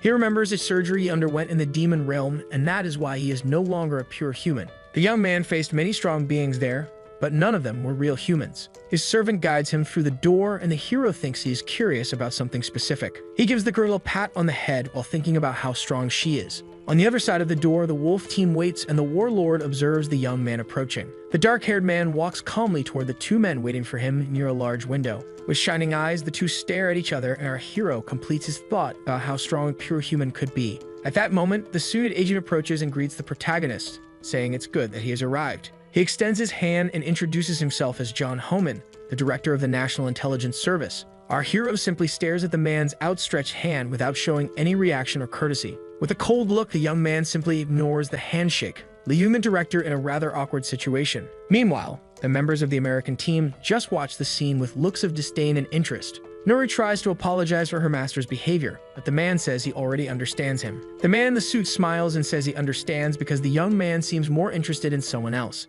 Then he turns and formally introduces the Wolf Team from the United States. One of the members steps forward and introduces himself as Jensen, a Class A awakened from the team. The dark-haired servant is surprised by his perfect Korean and wonders if it's a translation spell. However, the young blonde is worried about how her master might react in this situation. The hero stares at the man in front of him, who is thinking about the young man. Looking at the indifferent expression of the dark-haired man, the American thinks they are completely disregarded. Then he says that the protagonist was strong. He was strong enough to take down the dragon from before. At this, the American agent gets irritated by the arrogance and calls the young man a stuck-up kid. He pushes his colleague aside and tells the young man that he was giving him too much attention. With that, the strong man grabs the protagonist's hand, forcing a handshake between them. He leans in and provocatively asks if Korea doesn't value education. The American agent squeezes his hand and questions if a handshake isn't basic courtesy. The blonde servant's eyes widen in panic at the agent's provocation. With an arrogant smile, Agent Brad thinks he will crush that fake Class S himself. But suddenly the man's smile disappears, and he becomes confused by what he is feeling. At that moment, the young assistant lowers her head, already fearing what is about to happen. During a handshake, our hero begins to crush the other man's hand. Brad is caught off guard and starts to feel immense pain. Then, to try to free himself from the grip, the strong man invokes his power called Explosion. The blonde girl calls for the director in search of help as the situation spirals out of control. The other agent, Jensen, shouts furiously at his partner, calling him an idiot for starting the fight. With a cold look, the protagonist simply says one word: disappear. At that moment, the American agent's fireball begins to vanish. Brad is shocked, not understanding what happened to his power. The hero then prepares to land a solid punch on the American. However, the protagonist ends up punching nothing. Brad had been teleported by a blue portal, while someone announces that they would stop there. The leader of the American team draws his shining sword and stands in front of his companion. He apologizes for his colleague's rudeness, but says that the hero's actions were not the best either. The blonde then suggests they leave the situation as it is, and the dark-haired man agrees with the idea. Agent Brad falls to the ground while holding his injured hand. With that, the protagonist and the warlord stare at each other, and the tension in the air is almost palpable. The blonde orders Jensen to take the idiot away, and the agent obeys, leading his colleague away. The director thinks this will cause a big problem, while the blonde girl gets excited about the confrontation. The young assistant offers to guide the agents to a healer, and the man thanks her for the help. With that, she leads the two agents out of the room, leaving the master alone with the American leader. Anderson apologizes once again and says that his colleague is tough, but must have learned his lesson. The dark-haired man says he doesn't waste time with weak people and tells the blonde to get straight to the point of the conversation. The warlord finds it amusing that the hero called a Class A weak people so naturally. However, he admits that the young man is right because just blocking one of his punches caused all that damage. The blonde thinks that if they become enemies, the hero will be a headache, and then he goes straight to the point. He finally makes the offer and asks if the protagonist wants to join them in the United States. The hero immediately declines the offer, and the director panics because the US wants to steal his Class S. The American leader is surprised, but the hero says he won't repeat himself. The protagonist then provokes him, saying that deep down the American also desires this. Releasing his aura, he says that both are curious and suggests they fight right there. With a confident smile on his face, the warlord accepts our hero's challenge. Meanwhile, in another room, a healer is tending to the injured hand of American agent Brad. The man in the suit seems furious and complains to his colleague for putting him in that situation. But his colleague Jensen reprimands him, saying he caused all of that with his attitude. Brad gets irritated and shouts that the Korean hero disrespected the best team in the world. The young assistant watches as Brad argues with his partner, wondering how he can remain calm. Jensen simply responds with indifference and asks what the problem is with all of this. He then remembers that their opponent is a Class S and one of the strongest that exists. For such a powerful man, arrogance is a right, and he needs to understand that. The agent continues by saying that the team is only strong because of their leader, Anderson, and not because of him. He says that Brad is only there because of his skill and tells him to stay in his place. With clenched teeth, the man says he knows all of that but cannot accept it. He stands up and shouts that he will never recognize that Korean hunter as an equal. The agent says it is impossible for a Class S to be born in such a small country, and his colleague asks him to stop. Brad shouts that if the team had another Class S, they wouldn't be going through this humiliation. Then finally, Nori interrupts him and says that he was lucky it ended only that way. The two men look confused at the blonde girl. With a serious look, she says that if her master wanted, he would have already dealt with both of them. The two agents are surprised by the girl's boldness and stare at her in disbelief. But Agent Brad starts to laugh loudly and asks what that little girl is saying. He approaches her and mockingly asks what a child like her could possibly know. The blonde ignores him and says she knows one thing, and it's about how strong her master is. She then confidently declares that the Korean hero is the strongest in humanity. Brad starts to laugh even louder and finds it funny that she calls the guy master. With a smirk, he says she's free to believe in her own illusions. But then he says that soon her reality will be shattered. Brad then states that at this moment, Leader Anderson is putting an end to her master's pride. He continues by saying that the warlord will destroy that Class S once and for all. Back to the fight, the American leader prepares to attack with his sword. The blonde then points at his opponent with his beloved Excalibur. The director, who was watching the clash,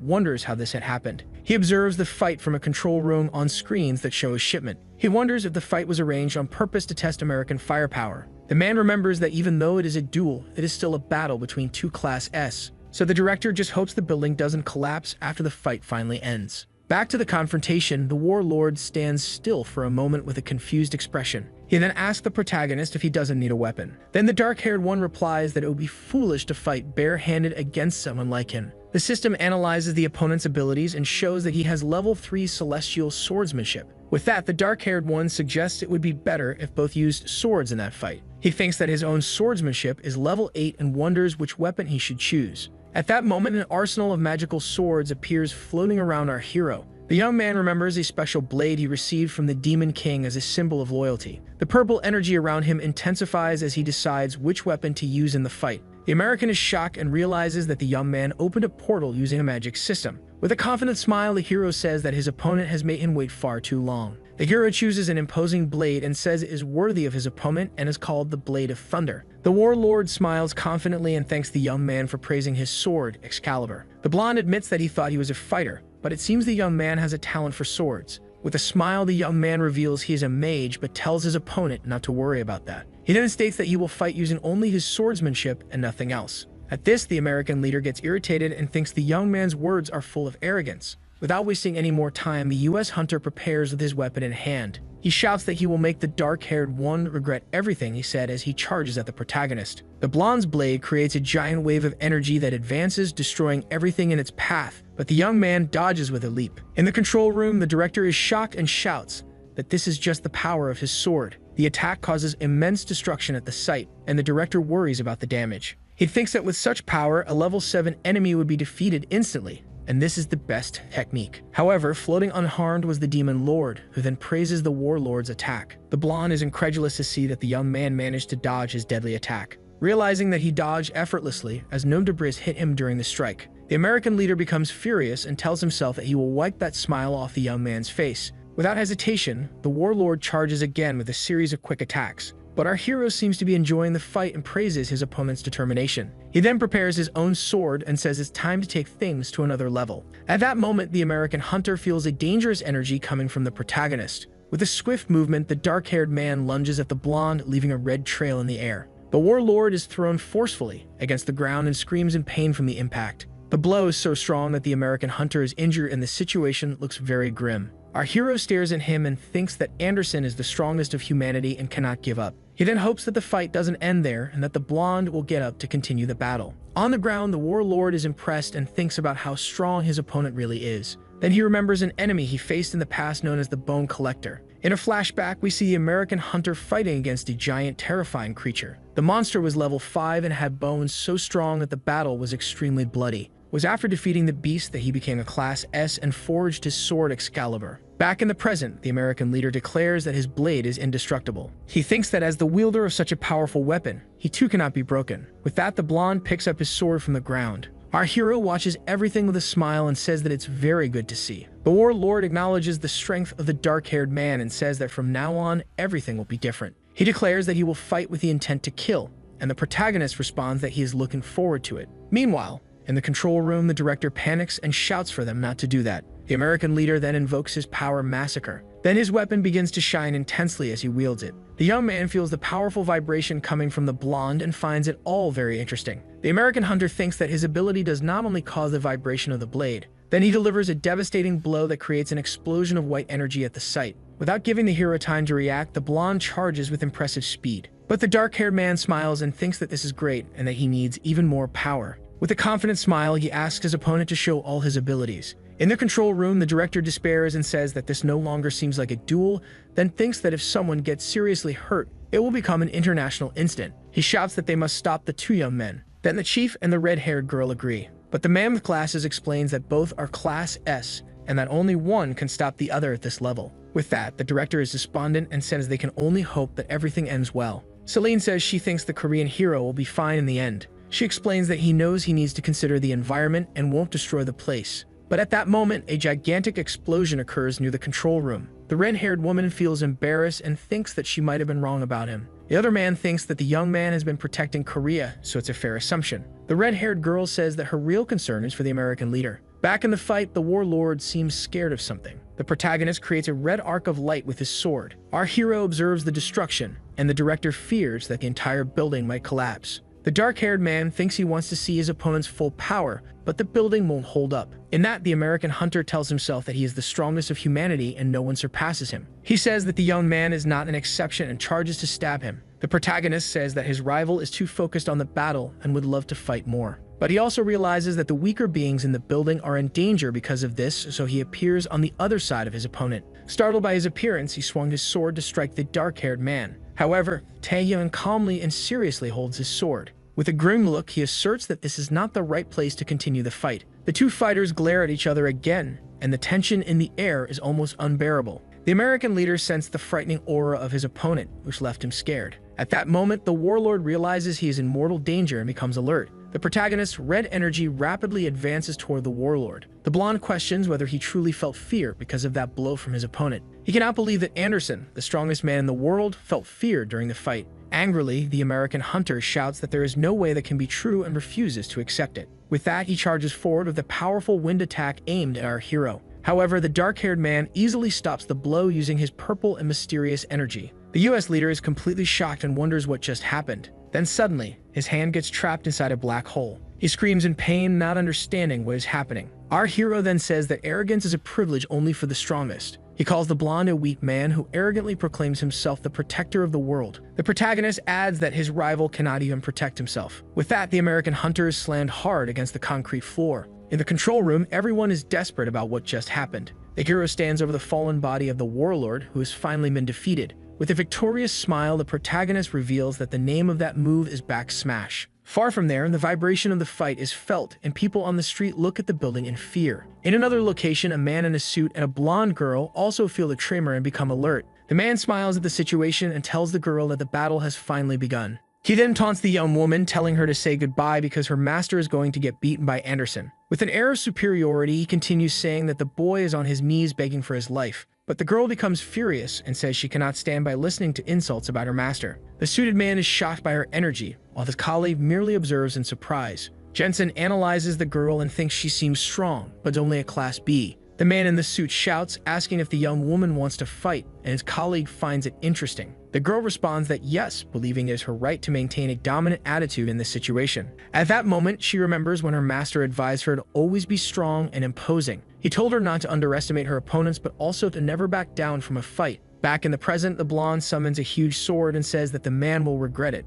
The suited man becomes angry and cannot believe that a little girl like her will actually attack him. But then, in panic, he screams for help from his colleague while other people run out of the room. The uniformed man tells his colleague to stop making so much noise and to act calmly. The suited man agrees with him, but the blonde girl does not waste time and attacks from behind. But when she was about to execute her attack, a blue aura emerged. She screams as the blue aura stops her attack. Jensen then asks if she was really that angry. He offers to apologize for Brad's rudeness and asks her to stop the fight. The girl becomes furious and asks why he is telling her to stop when it was the other one who started it. She complains that he insulted her master and didn't even think to apologize for the offense. With that, the young woman declares that Brad needs to be punished, pointing one of her blades at him. The man stood still and unresponsive for a moment. Then, becoming excited, he says that since she started it, they will finish it. With that, the man releases his own blue energy and prepares to fight the girl. The battle begins with the girl charging at the man. Returning to the previous fight arena, our hero appears at the location, holding the unconscious American hunter leader over his shoulder. Then he lets the blonde fall to the ground. The hero tells them not to worry because he didn't kill him, but he will need medical help. The director and his colleagues feel relieved and grateful that Anderson has not been eliminated. The man comments that Taehyung really defeated the most powerful awakening in the world. He then says that with the strength of the dark-haired man, their country can become the strongest of all. Filled with ambition, the guy claims that they can surpass the USA and China with this help. But the protagonist interrupts him with a cold look and tells him not to even think about it. The hero explains that he fought Anderson out of interest and not for political fights. With a severe warning, he tells the director not to try to use him for his own ends. The young man asks not to be bothered anymore and turns to leave the man behind. Back in the hallway, the dark-haired man seems thoughtful after arriving at the site of the other fight. He looks at the ceiling and notices that everything is covered with huge, sharp ice spikes. On the other side, the girl is panting from her effort in the fight, but she doesn't give up and continues to fight against Brad, who mocks her sword. Jensen observes the fight and thinks that Nori is not an ordinary fighter despite her appearance. In the midst of the battle, Brad creates a circle of ice and shouts that he will turn the girl into a cube. Several sharp ice crystals fly towards the young woman as she charges forward. The man in the suit then orders her to freeze, and the girl is caught off guard by the magic. Ice begins to form on her body, and the blonde tries to resist with her sword in hand. But she screams in pain as her opponent's power gradually immobilizes her with ice. The guy laughs at the situation and asks what it feels like to be frozen while she suffers. He mocks her by asking who is punishing whom now, and the girl glares at him in anger. In her thoughts, the young woman apologizes to her master for not being able to punish those who offended him. Defeated, she admits to herself that she has no way to win that battle against Brad. Seeing the situation, Jensen asks his colleague to stop because they are going to get into trouble. At that moment, the circle of ice is shattered by a mysterious hand that appears out of nowhere. Before he can react, the man in the suit's mouth is grabbed by the hand. Our hero appears, holding the man by the face with a cold and threatening expression. The girl and Jensen look surprised at the sudden arrival of the young woman's master at the scene. With a furious look, the protagonist reflects the girl's face in his red eyes. The man in uniform screams desperately for his partner and curses our hero as a bastard, but the protagonist ignores the shouts and squeezes the man in the suit's face even harder. Then, with a brutal movement, he spins the guy's body and throws him forcefully against the ground.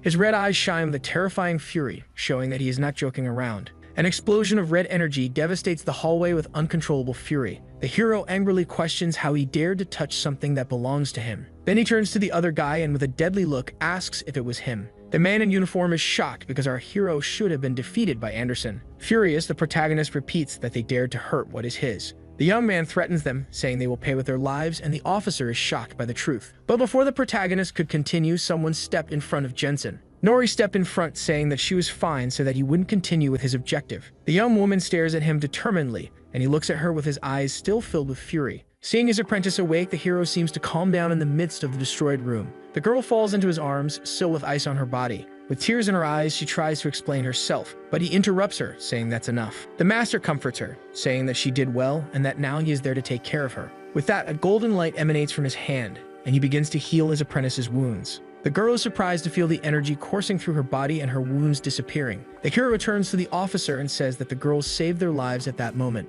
With the young woman in his arms, he orders the two to disappear from the country before he changes his mind. Alone in the hallway, the man reflects that they lost the title of the strongest to the devil. Sometime later, a narrator explains that Team Wolf has returned and the reason has become a mystery. Sources say they met with our hero and a man with glasses is suspicious. This is Kim Unsuk, who complains about not having had the chance to talk to the young man first. The subject lies on a sofa, deep in thought, planning his next move. With a smile, he says he can't pretend he knows nothing and decides to take action. Meanwhile, a mysterious woman in the darkness says they need to find him. In another location, a red-haired girl says it's time for him to start moving. She seems somewhat irritated with the situation while a movie plays in the background. As Nori laughs, the protagonist complains that it is boring. The blonde questions why they just moved, and Celine already wants them to move again. The woman feels a bit awkward and laughs nervously, unsure of how to respond. Outside, a crowd of reporters and photographers waits for some news. The woman explains that our hero's presence there has become public knowledge. She reminds him that he didn't want to be disturbed and suggests a secret island for him. With enthusiasm, the girl promises a new house and begs the young man to take a look. The protagonist ponders on the sofa and considers her offer for a moment.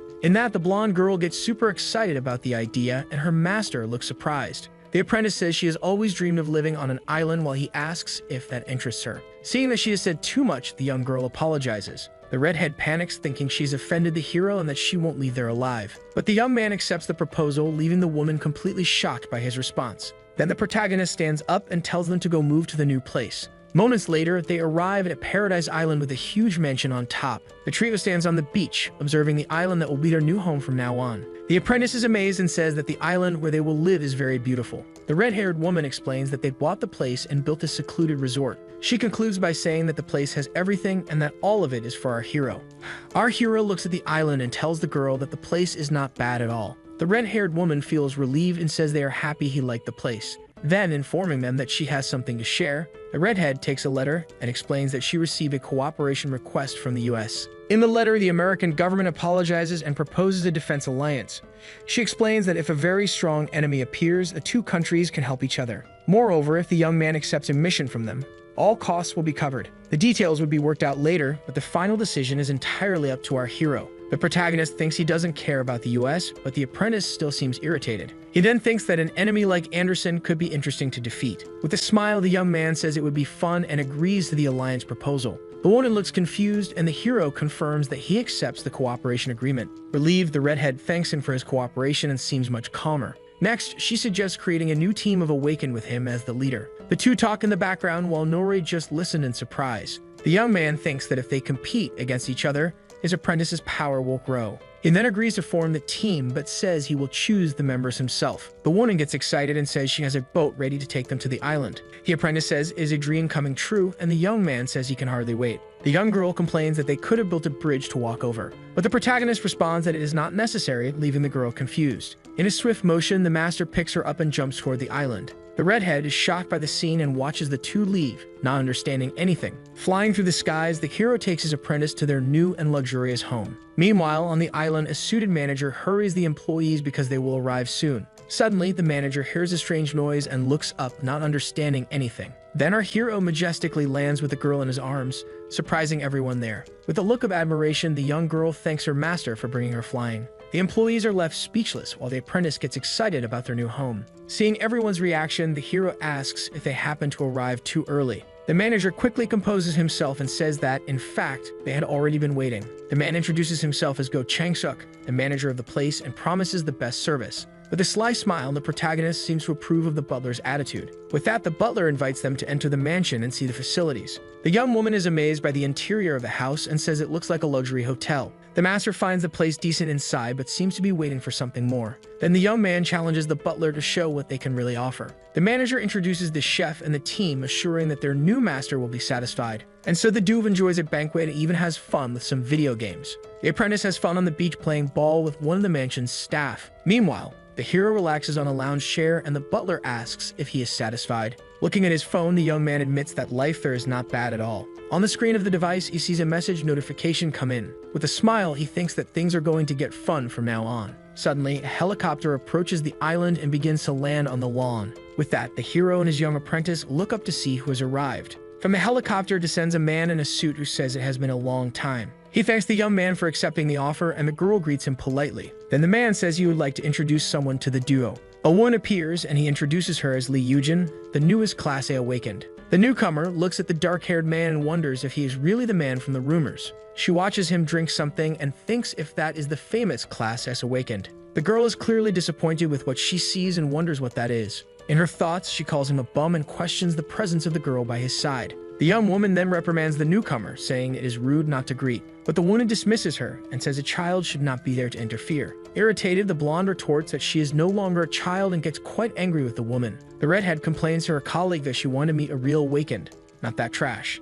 Impatient, the protagonist tells the two to leave if they are just going to waste his time. The man apologizes, saying she is new and ignorant, but the hero finds that amusing. He stares at the woman and says that as a Class A awakened, she has the right to be arrogant. Yujin is confused by the comment, and he continues saying that if she is powerful then, she should at least know how to recognize the difference in power between her and her opponent. With a threatening look, he says that if an ant attacks a man, it will be crushed. The girl is terrified by the overwhelming pressure she has never felt before in her life. The young man then scoffs while looking at her with disdain. He then says he will leave things as they are for now and watches her from a distance. Frightened and breathless, the woman thinks that was a test and that she almost died. The man apologizes once more, but the protagonist says it is fine because he is intrigued. The protagonist then tells the woman to follow him and she is surprised by the order. He also calls his subordinate, who asks in surprise if she should go too. Outside, the master tells the two that he wants to see what they are capable of. The blonde brandishes her weapons and complains that she doesn't like being treated like a child. Confidently, she says she is strong enough to fight alongside her master. The redhead responds with a smile and tells the girl to be careful as well. The young man says they will have to fight with everything to see who is the strongest there. Then the woman releases a red aura and agrees to fight with all her strength. In that moment, the Class A awakened activates her ability to copy and harness powers.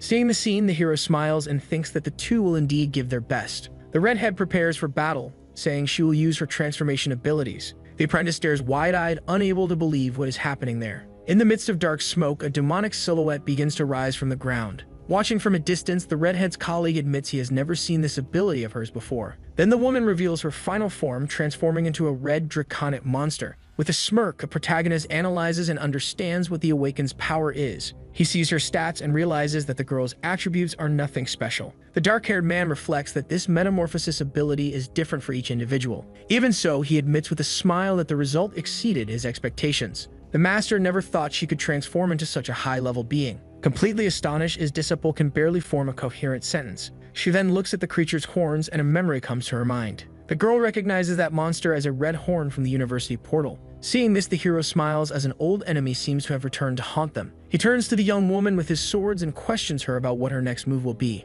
The transformed adversary mocks the girl and asks why she is standing there in fear. The adversary continues the provocation, asking if she is afraid of the enemy who traumatized her. But the girl grips the sword's hilt and firmly states that she is not afraid at all. With a determined look, a blonde asserts that she is actually happy for this opportunity. She fills herself with blue energy and declares that she will finally avenge the people who died. The creature is surprised by the young woman's reaction as she charges forward to attack without hesitation. Then the apprentice dives toward her enemy with her sword shining intensely. The force of the clash is so great that the mansions on the entire island begin to tremble. Inside the house, the men look at the ceiling, frightened by the intensity of the tremor. One of the staff members asks the butler if the building will hold up, as it seems like it will collapse. Calmly, the manager says that the construction can withstand it and that they better get used to it. He adds that this kind of thing will happen quite frequently there. The transformed woman is shocked by the strength and speed of her small opponent. She then creates an energy sphere and confidently claims that she can stop the attack. Using the enemy's power, the redhead fires a red blast toward the blonde.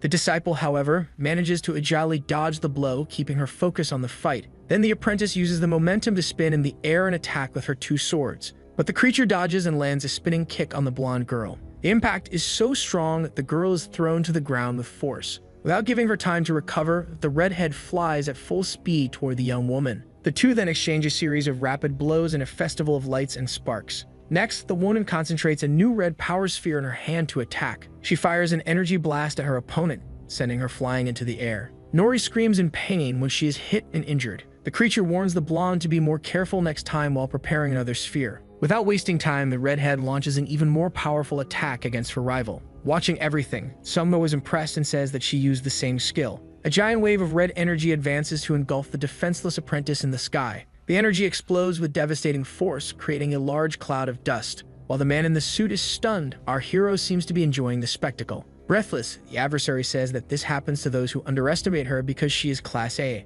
The transformed woman looks up, confused by what she saw. The apprentice was unharmed, so she uses the enemy's head as a trampoline. With a quick movement, she positions her sword for a final and decisive attack. The two stare at each other with intense gazes as the strike approaches its target. Observing everything, the master seems to have noticed something, and a slight smile appears on his face. Then with a shout, he declares that the clash is over. The sword was inches from the redhead's neck as she stares at the blade tense. With the fight over, the protagonist intervenes and says that the training has been sufficient. The disciple promptly responds to her master while the adversary remains on the ground. Back in her human form, the redhead reflects that even with superior status, she was defeated. The master approaches his apprentice and holds her chin with an approving look. The woman admits that the defeat was caused by the overwhelming difference in experience between them. She then thinks that with him, she can become stronger and catches the young man's attention. But the hero declines the request before she even speaks, leaving the girl in shock. He pats his disciple's head and says that the redhead is like a baby taking its first steps. He continues by saying that he has no desire to train her, leaving the woman disappointed.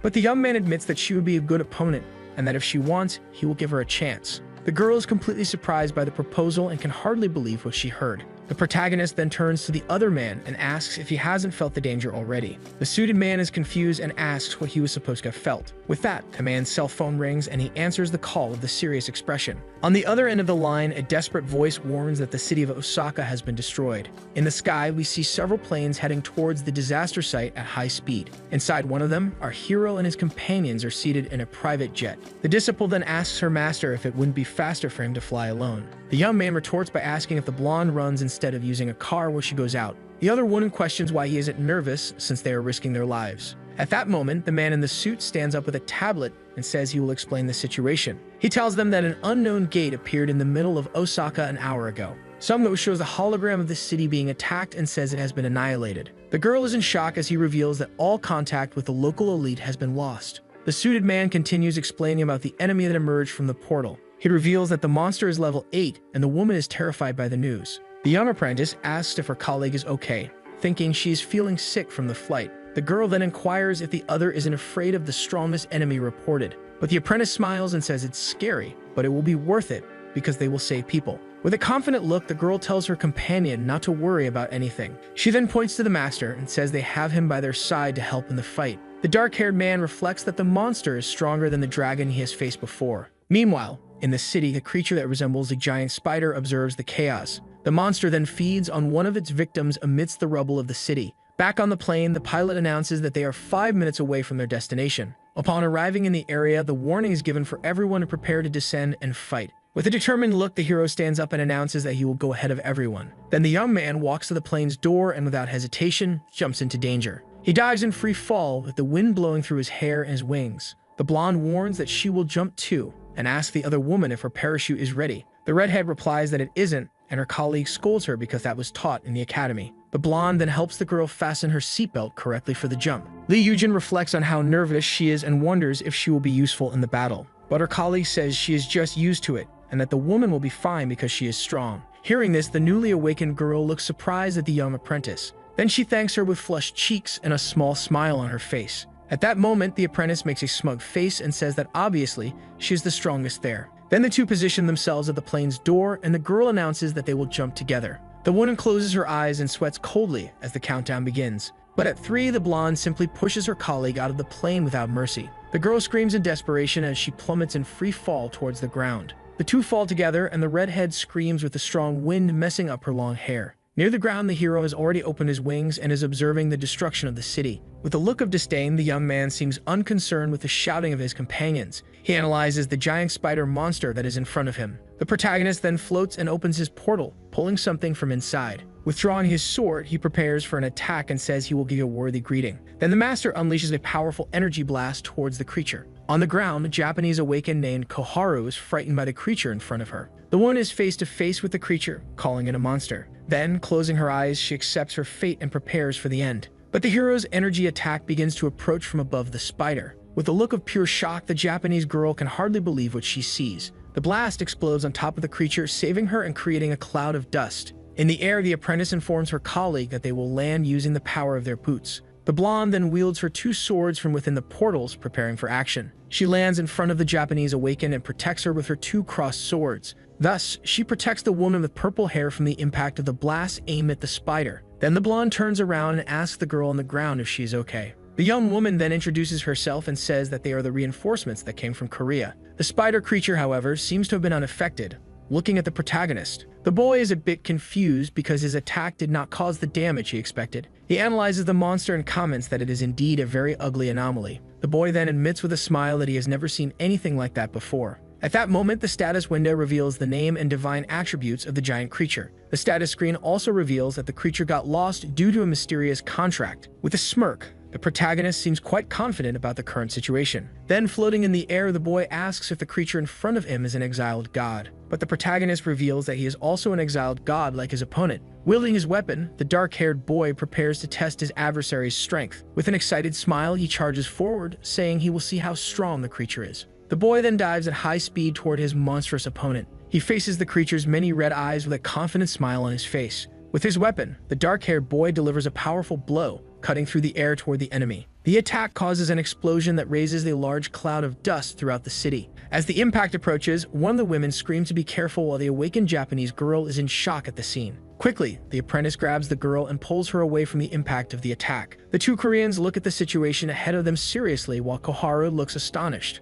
With a trembling voice, the woman with purple hair asks what that was. Meanwhile, the giant spider is being attacked from all sides in front of them. The blonde reveals to the shocked Japanese girl that the winged man fighting is her master. Then the purple-haired girl asks, confused, if that awakened one is not an enemy. The young apprentice smiles and asks if her master is not amazing, leaving the Japanese girl speechless. She then tells her not to worry about the spider because her master will handle everything alone. But when the blonde offers her hand, the purple-haired girl tells her to stay away. Standing up, Koharu complains that the blonde is no better than a Class C from Miss. Then she shouts at the girl that she doesn't need her help and that she should get out of her way. At that moment, the transformed redhead calls her disrespectful to the people who just saved her. The creature continues the provocation and says that she is no better than her blonde companion. But the reddish being comments that they should not be talking at that moment. The 2 girls then get startled as they notice something approaching them. The giant spider creature was still intact despite the various attacks from the protagonist. A window reveals the name of the monster called Young Atlak Nachai, and it roars loudly. The women then position themselves facing the enemy with apprehension.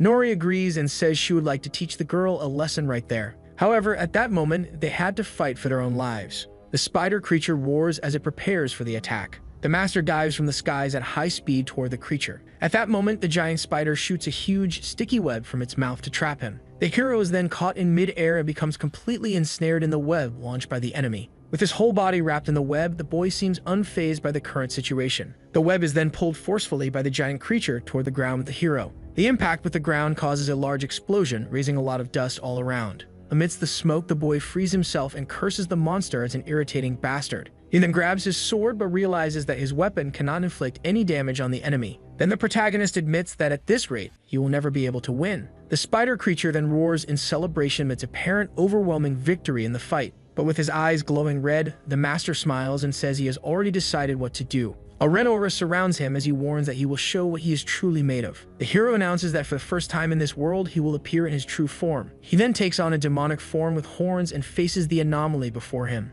A gust of wind is then created in front of the multi-eyed creature. Both the blonde and the transformed redhead look surprised at the scene. Holding one of his opponent's legs, the demon lord challenges him. If the spider was truly a god, he would fight the demon and survive. With his sharp claws, the anomaly attempts to land a fatal blow on the protagonist. The protagonist then reveals his red demonic wings and prepares to counterattack. He makes a strong push against the ground, breaking the asphalt beneath him. Then striking the creature's chin violently, he sends it flying backward. The creature then falls to the ground, turned upside down. It looks up and shoots its webs in the direction of the protagonist, but the master is faster and dodges the webs flying toward his enemy. With a smile, he says he will test if the monster can withstand his powerful punches. Then a sequence of rapid blows hits the enemy's body squarely. Seeing that his punches had no effect, he observed the spider for a moment. He then admits with a smile that his opponent's resilience is truly impeccable. But the young man questions whether those eyes are strong enough to withstand his attacks. Then with determination, he lands a powerful punch on the eye of the spider god, releasing energy from there.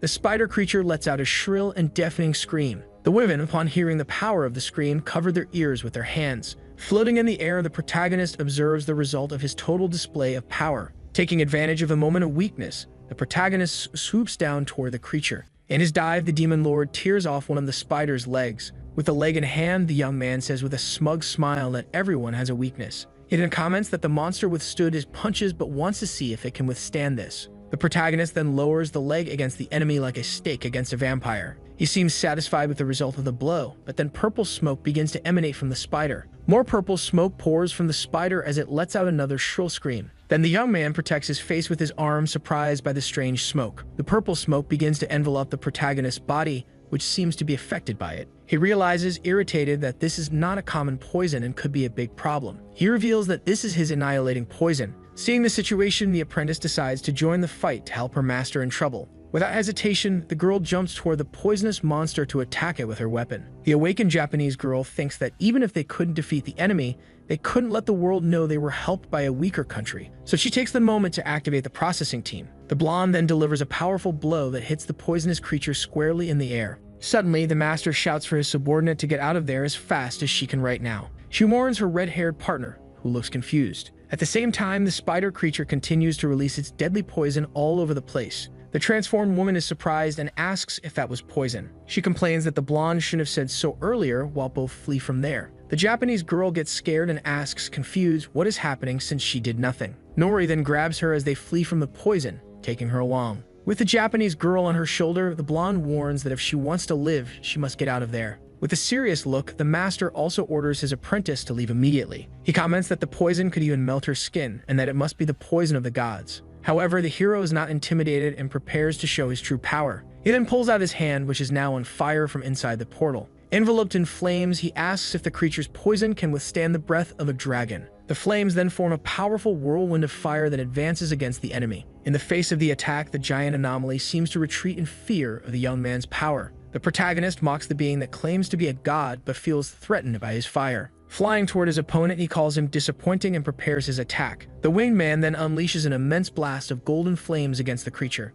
But the spider monster does not stay still and prepares a sphere of purple energy to retaliate. The hero's fire attack was approaching as the young Atlak prepared to counterattack. Then the spider god fires its purple energy light. The light pierces through the golden flames and flies toward the demon lord. The creature's purple energy surpasses the flames and pierces the protagonist's body in midair. He spits out a bit of liquid while the apprentice screams in despair at the horrific scene. The blonde screams the name of her master, who is being pierced by the enemy's attacks. The hero comments that the monster used a spiritualized poison to try to kill him there. He reveals that this is the poison of the gods and few can survive it. But with a smile, the young man says he is a very bad opponent for the venomous creature. Then he warns that the poison is useless against him as his chest begins to shine brightly. With his hand, he pulls the poison stakes out of his body without any fear. The dark-haired man reveals that he has Hydra blood and can nullify any poison with his power. The spider creature is completely shocked to see that its attack did not work. The winged man then prepares to deliver a powerful counterattack to his opponent. He charges at high speed towards the anomaly to end the fight once and for all. The young man strikes the monstrous being with a blow that causes a great explosion of light. At this, the apprentice smiles proudly and the transformed redhead is shocked by her master's power. Before the defeated enemy, the protagonist announces that now it is time to end everything. In his demonic form, the hero prepares to deliver his final blow to the opponent. He tears off all the legs of the giant spider with his demonic agility. The Japanese girl watches the scene in shock, unable to believe what is happening there. At this, the creature screams in pain as it writhes from the attack of the winged man. Then the giant anomaly is completely defeated, falling headfirst onto the asphalt. The protagonist observes the result of his attack with a calm and satisfied look. He throws the legs of the defeated enemy to the ground. Then he lands on top of the creature's head, walking between its eyes. With an energy sphere in hand, the master comments that the fight was very fun, but he warns the creature to die and unleashes the energy into the middle of the spider's head. With a final blow, the spider explodes completely, ending the battle once and for all. Suddenly, a pink magical stone emerges from the remains and the young man curiously picks it up in his hand. He finds it strange because gems are cores of power created by strong demons. The dark-haired man comments that it wouldn't be surprising for a gem to come from a mere weak dragon. But he concludes that the creature was a fallen god because a perfect being would not create this. The hero deduces that the creature's state is due to a contract with someone very powerful. He understands that this cannot be taken lightly while his subordinate looks seriously at something. The blonde and her colleague have been surrounded by awakened Japanese. The pink-haired girl explains that Japan's reputation will suffer if they know that a weak country helped them. With a sinister smile, the Japanese girl declares that is why the blonde and her colleague need to die right now. The transformed woman gets angry and remembers that they were singing a different song when they were being attacked. Nori then asks if they are really going to betray them after saving their lives. Kaharu smiles and says that it is not betrayal because they were never on the same side. At this, the apprentice becomes indignant and says that they came to protect and now want to kill her. The antagonist screams that she is an awakened one from Japan and is just protecting her reputation. Then she warns that they should not have interfered, and that is why they now need to disappear. They aim their purple light spears at the duo of heroines. The pink-haired woman asserts that without the awakened Class S, they can handle both of them. But suddenly, the protagonist appears, landing firmly in front of the duo, the impact of his landing throwing debris at the others. The Japanese team is surprised, shielding their faces from the impact. The antagonist is frightened, not understanding what the hell just happened when she saw what it was. The hero then calmly asks what is happening in this whole situation. He warns that he will resolve this quickly because he is very offended by their attitude. The Japanese girl becomes irritated and thinks that if the hero took any longer, it would have won the fight. Yujin explains the situation and says it is simple because they saved the lives of those men. But now that they are embarrassed by the situation, they want to eliminate them because of it. With shining eyes, the young man asks how they dare to hurt his people and commands them to stop. The Japanese team suddenly begins to be pushed to the ground by an invisible force. They wonder what kind of power that is as their bodies cannot move. One of the men feels as if an invisible hand is crushing him against the ground. One of them says that the S-Class is beyond them, but the pink-haired woman tells him to shut up. The girl warns that reinforcements are on the way and that even the hero won't be able to handle all of them. She adds that the best awakened from Japan will arrive at any moment to fight. The antagonist then shouts for her team to keep fighting so they can buy more time. The man says he was going to let it slide because he respects others' dignity, but they insist. With a dark aura, he threatens to erase them from existence so that no one knows they were there. Meanwhile, the apprentice runs worriedly towards her master, stopping in front of him to prevent him. The young woman then asks him not to do that, as it is unnecessary to reach that point. The apprentice tells the Japanese girl that even though she was betrayed, her will to save people hasn't changed. She then proposes a one-on-one agreement to resolve this situation between them right there. The blonde explains that if they win, they will leave, but if they lose, they will remain silent about everything. She asserts that in any case, she will handle this alone without her master's help. She explains that if he gets involved, many people will end up getting hurt. At this, the draconic creature questions why they should care so much about them. With a pleading look, the young woman asks her master to allow the duel to happen. The man finds the girl's courage interesting and decides to let her fight alone. He promises in the name of the Demon King that he will not interfere in the outcome of the confrontation. The pink-haired woman gets irritated, but her companion says that this is an opportunity. The young man explains that they can use the duel to buy time and asks her to trust him. Then the swordsman advances and says he will not be intimidated by the awakened Korean there. The Japanese warrior faces the apprentice while the others watch the beginning of the combat. With a smile, the master asks his subordinate to show the results of her training. The young woman positions herself for the attack, preparing for the start of the duel with her opponent. The apprentice runs so fast towards the attack that she appears as a blur to the spectators. Without giving her opponent time to react, she performs several attacks with her swords and stopping behind him. Both had serious looks after the attack and the opponent seemed unscathed. But suddenly, the warrior starts to cough as he feels the effect of the blonde's rapid attacks. The draconic being observes the scene with a satisfied smile at the outcome of the fight. With the enemy on the ground, the blonde announces with a serious look that she has won the duel. The pink-haired woman is shocked and cannot believe that the girl actually won the fight. With a smile, a master tells the Japanese girl that now they are finally even. He comments that it is good to see how much she has improved and that he will fulfill his promise now. Then he warns the enemy to leave if she values her life before he changes his mind. The Japanese girl becomes furious and screams how Korean awakeners dare to insult them that way. With her team behind her, she vows that they will never leave there alive after that humiliation. Then the antagonist orders all of her men to kill them without hesitation now. Seeing the scene, Yujin seems irritated and complains about the Japanese team's attitude. The master places his hand on the young woman's head and tells her that she has done enough for today. The apprentice looks at her master, who strokes her head while seeming worried about the situation. Surrounded by a red aura, he says he doesn't even want to use his sword against that scum. Suddenly, a dark and red energy forms a gigantic tornado around the hero. The Japanese team and their leader are completely shocked and frightened by the immense power. The massive whirlwind of energy then advances and sucks in all the members of the enemy team. The dark energy completely envelops the enemies who are caught in a huge tornado. In this, all the power concentrates into a small red sphere in the protagonist's hand. He absorbs the red sphere, closing his hand while looking around. Then he observes the scene of destruction he caused, saying that everything is clean.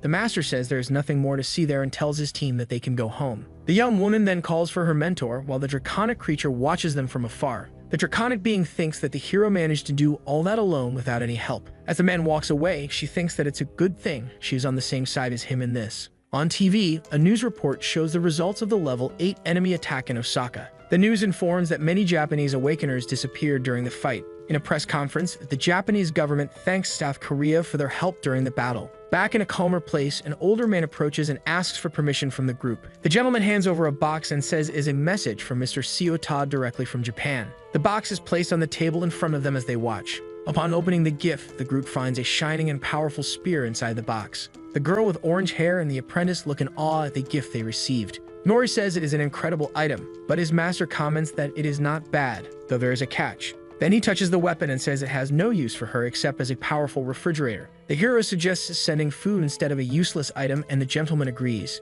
Suddenly, the protagonist becomes serious and looks to the side with a different expression. He warns that something is coming to the island, leaving the older man confused. Soon after, a boat appears on the horizon, quickly approaching their island. On the boat, a man in sunglasses is impressed that someone has an island as a home. He adds that the owner must be a Class S awakened and that he risked his life to find him. The man and his 2 bodyguards arrive on the island while the butler apologizes for their sudden visit. The gentleman explains that the visitors are from the Heirs Guild and their leader requested to see him. He says he denied the visit because the master was on vacation, but now he will remove them from the island. The man with black hair then says it will not be necessary to expel them, and the gentleman is confused. He thinks the visitor is bold for coming unarmed against someone much stronger than him. With a smile on his face, the master says he is intrigued by the situation, and the young woman observes him. The master then decides to prepare to welcome his unexpected new guests. The guild visitors are shocked and wonder if this is the castle of a demon. Their leader feels that the hero is not a normal Class S and becomes very afraid. With a dark aura, he asks if the man is the representative who came to seek him. Smiling sinisterly, he invites the man to state the purpose of his visit. Then they sit in a living room to start the conversation with the visitors. At that moment, the white-haired gentleman serves a cold chocolate drink to his master. The man drinks while thinking that a Class S with a demonic aura likes cold chocolate. Taegyam tells him to just say what he wants because he hates wasting time on nonsense. Then the guild leader chokes on his drink and becomes even more frightened by the pressure. With that, the man stands up and bows to the ground, begging him to accept the invitation. But without a second thought, the master completely refuses the visitor's request. The scene then shifts to the Awakened Association, where the story continues now. A man researches on his tablet and wonders where this Heirs Guild that appeared is located. His assistant explains that it is a Class C guild, and the official scoffs at the information. The assistant says that his boss should indeed pay close attention to this new guild. He explains that it is important because a specific person is involved with the guild. The official is shocked and wonders if that crazy Class S is really involved. With a serious look, he asks his assistant to provide more details about the situation. The young man explains that the leader of the Heirs Guild has been pursuing the Awakened for some time. His boss says they are keeping an eye on the hero but cannot see everything he does. Then the assistant informs him that there are reports that the guild went to the west coast, and the boss is shocked, confirming that they went to an island and that a meeting was scheduled between the two. The official becomes stressed and wonders why they would go after that dangerous, crazy person. With that, he orders his subordinate to find out what was said in the meeting between them. The boss thinks he is monitoring the hero and does not understand why a Class C got involved in this. He reflects that if contact is made, the situation will change drastically for everyone there. Worried, he concludes that they have no choice but to do something. Then the official picks up the phone and makes a call to a man named Mr. Chen. With a serious look, he warns the man on the line that he has some business to resolve. The official talks about the offer he previously declined and that he will reconsider if the man accepts the job. On the other end of the line, the man is interested in the proposal and asks to hear more details. Back on the island, a man with glasses is still kneeling on the ground begging Taeyun. The visitor desperately asks why he refuses to join his guild. With a cold look, the protagonist replies that the answer is simple: he is useless to him. The hero adds that his worth is the same as a stone he crushes on the ground. Then he says that even so, the visitor had the audacity to risk his life in his territory. With that, the master tells him to leave because he hates wasting time on worthless things. But the guild leader refuses and says he cannot go home empty-handed. He recalls that he felt from the beginning that he needed that awakened one on his team. He knew that if he couldn't get him, his guild would have no future, so he shouts at the young man that it isn't true. Then he argues that even if they are useless to the master, they also fought to the death. He suggests that they could be useful as support or control while the young blonde observes. He even offers to work as cleaners for the place. The guild leader begs for a chance, saying he will do anything he asks. With a smile on his face, the protagonist asks if the man really said anything. Interested, the master turns and says that the visitor's proposal is quite interesting. The master finally agrees to give the guild leader a chance, and the man is shocked. He asks if the man is sure he will do anything, and the visitor confirms immediately. With a smile, the hero says that's good and tells him to prove his worth and skill to him. At that, the master orders them to start by destroying the Awakened Association, and they are taken aback. Moments later, the visitors are already on their boat sailing away from that island. On the boat, the leader thinks the demand was excessive, but without the hero, there is no future at all. He says they will be defeated anyway, and that they need to take down the 3 great guilds. With that, he orders his men to investigate, and if they succeed, they will become rich. Back on the island, the apprentice asks her master why he gave such a crazy order. The hero replies that it was for no reason, and that, to be honest, it is quite an impossible task. The girl explains that the association is made up of 100 sub-guilds and 3 leading guilds. Then she says that the 3 largest are Red Dragon, Valkyrie, and Brave Crimson, while Yujin listens in silence. The master says he knows and does not expect them to complete the task, and the young woman is confused. He explains that if they manage to accomplish an impossible task, then they will be very useful. With a wicked smile, he says that this is not his purpose and that their usefulness is another. The apprentice is shocked to learn that they will create a reason to attack the association. With a look of hatred, the master wonders if she thinks he has forgotten his past. He vows to erase from existence each one who helped take the life of his beloved grandmother. With that, he says they will be the spark for his revenge, and the young woman is terrified. The other companion thinks they deserve what is coming and that they will not have a quick end. The scene then shifts to a commercial building in the middle of a busy street in the city. Inside a room, the leader of the Heirs Guild is confronted by a mysterious woman. The leader of Valkyrie says she heard he has been researching the 3 great guilds. The man becomes nervous, and in his thoughts, he argues with his men for being idiots. She warns him not to even think about denying it, as they have already discovered evidence of his schemes. The woman comments that she found it interesting that he started acting behind the backs of the stronger ones. She adds that all of this began right after the visit to the S-class Awakened One on the island. The man with glasses goes into total panic, thinking that now they are really screwed. The girl asks him to calm down and says she will not do anything against his group there. Then she explains that her guild is a guardian of Korea and does not act like the Red Dragon. The woman just wants to know what kind of deal the man made with the S-class Awakened One for this. She thinks of the worst possible scenario, which involves the mysterious man from the mysterious island. The worst is if that powerful Awakened One ends up being the target of all of Korea because of this. The leader of Heirs becomes very nervous and starts trying to explain the situation to the woman. The scene returns to their meeting at a table while another person observes them from afar. Meanwhile, on the island, Nori is training hard at the gym. Alongside her, Yujin was also training, and she wonders how the blonde ended up with the protagonist. Suddenly, her phone starts ringing and she thinks that the intelligence service left her there and forgot about her. So she answers the phone and complains about being abandoned, but the person on the other end says it's worse. Upon hearing the news, the woman is completely shocked and doesn't understand anything she heard. Running, she goes to her master and informs him that she just received a call from the Secret Service. The hero looks at the phone and asks what is happening, and the young woman tries to explain. Back on the street, the guild leader Heirs and his men exit the building looking unfriendly. At that moment, someone stops behind them and asks if he is the leader of the guild Heirs. The man and his henchmen look confused at the person and ask who they are after all. Back at the cafe, the leader of the Valkyrie is having a drink while observing the street. Suddenly, a loud noise catches her attention and the woman is completely in shock. Soon after, a massive explosion occurs, completely destroying the entire place. Elsewhere, the leader of the Red Dragon gets irritated by someone joining the enemy. The man wonders if the traitor thought he would escape and remembers that he crushed him completely. At that moment, the hero sees on his phone the news of the terrorist attack that happened in Seoul. With a smile, he says that the man proved his worth and that he will now accept the Guild Ares. In the sky, a private plane flies at high speed toward its final destination. Upon arriving at his destination, the master descends from the plane while someone asks what they just heard. In an office, a man is shocked to learn that the hero plans to attack the association. Celine informs that the leader of Ares was attacked in the middle of Seoul. Fortunately, the leader of the Valkyrie intervened, but the chief of Ares was injured, and his men were not. Samgo comments that they still haven't discovered the reason behind the attack on the guild. At this point, it is revealed that the guild Ares is now under the total control of the island master. The man in the office panics and asks how and since when this happened. His colleague says it's normal to be shocked since they also just found out recently. The young woman explains that the hero thinks the association attacked his new subordinate and retaliated. The older man counters that they still don't know who the real culprit is. At that moment, he realizes the truth behind everything and falls into complete despair. The young woman confirms that the master orchestrated the attack to have the guild heirs under his control. He is using the attack as an excuse to take revenge on those who harmed his grandmother. Inside the car, the driver asks the master if they are going to the intelligence service. The hero denies and says that, in fact, they will go to the Valkyrie Guild instead. The driver confirms the destination while Norris and Eugen seem worried about what will happen. With that, the blonde companion draws her master's attention, a bit concerned. He says he knows what she means and that not everyone in the association is bad. He also states that he will not let the loss of his grandmother go unavenged.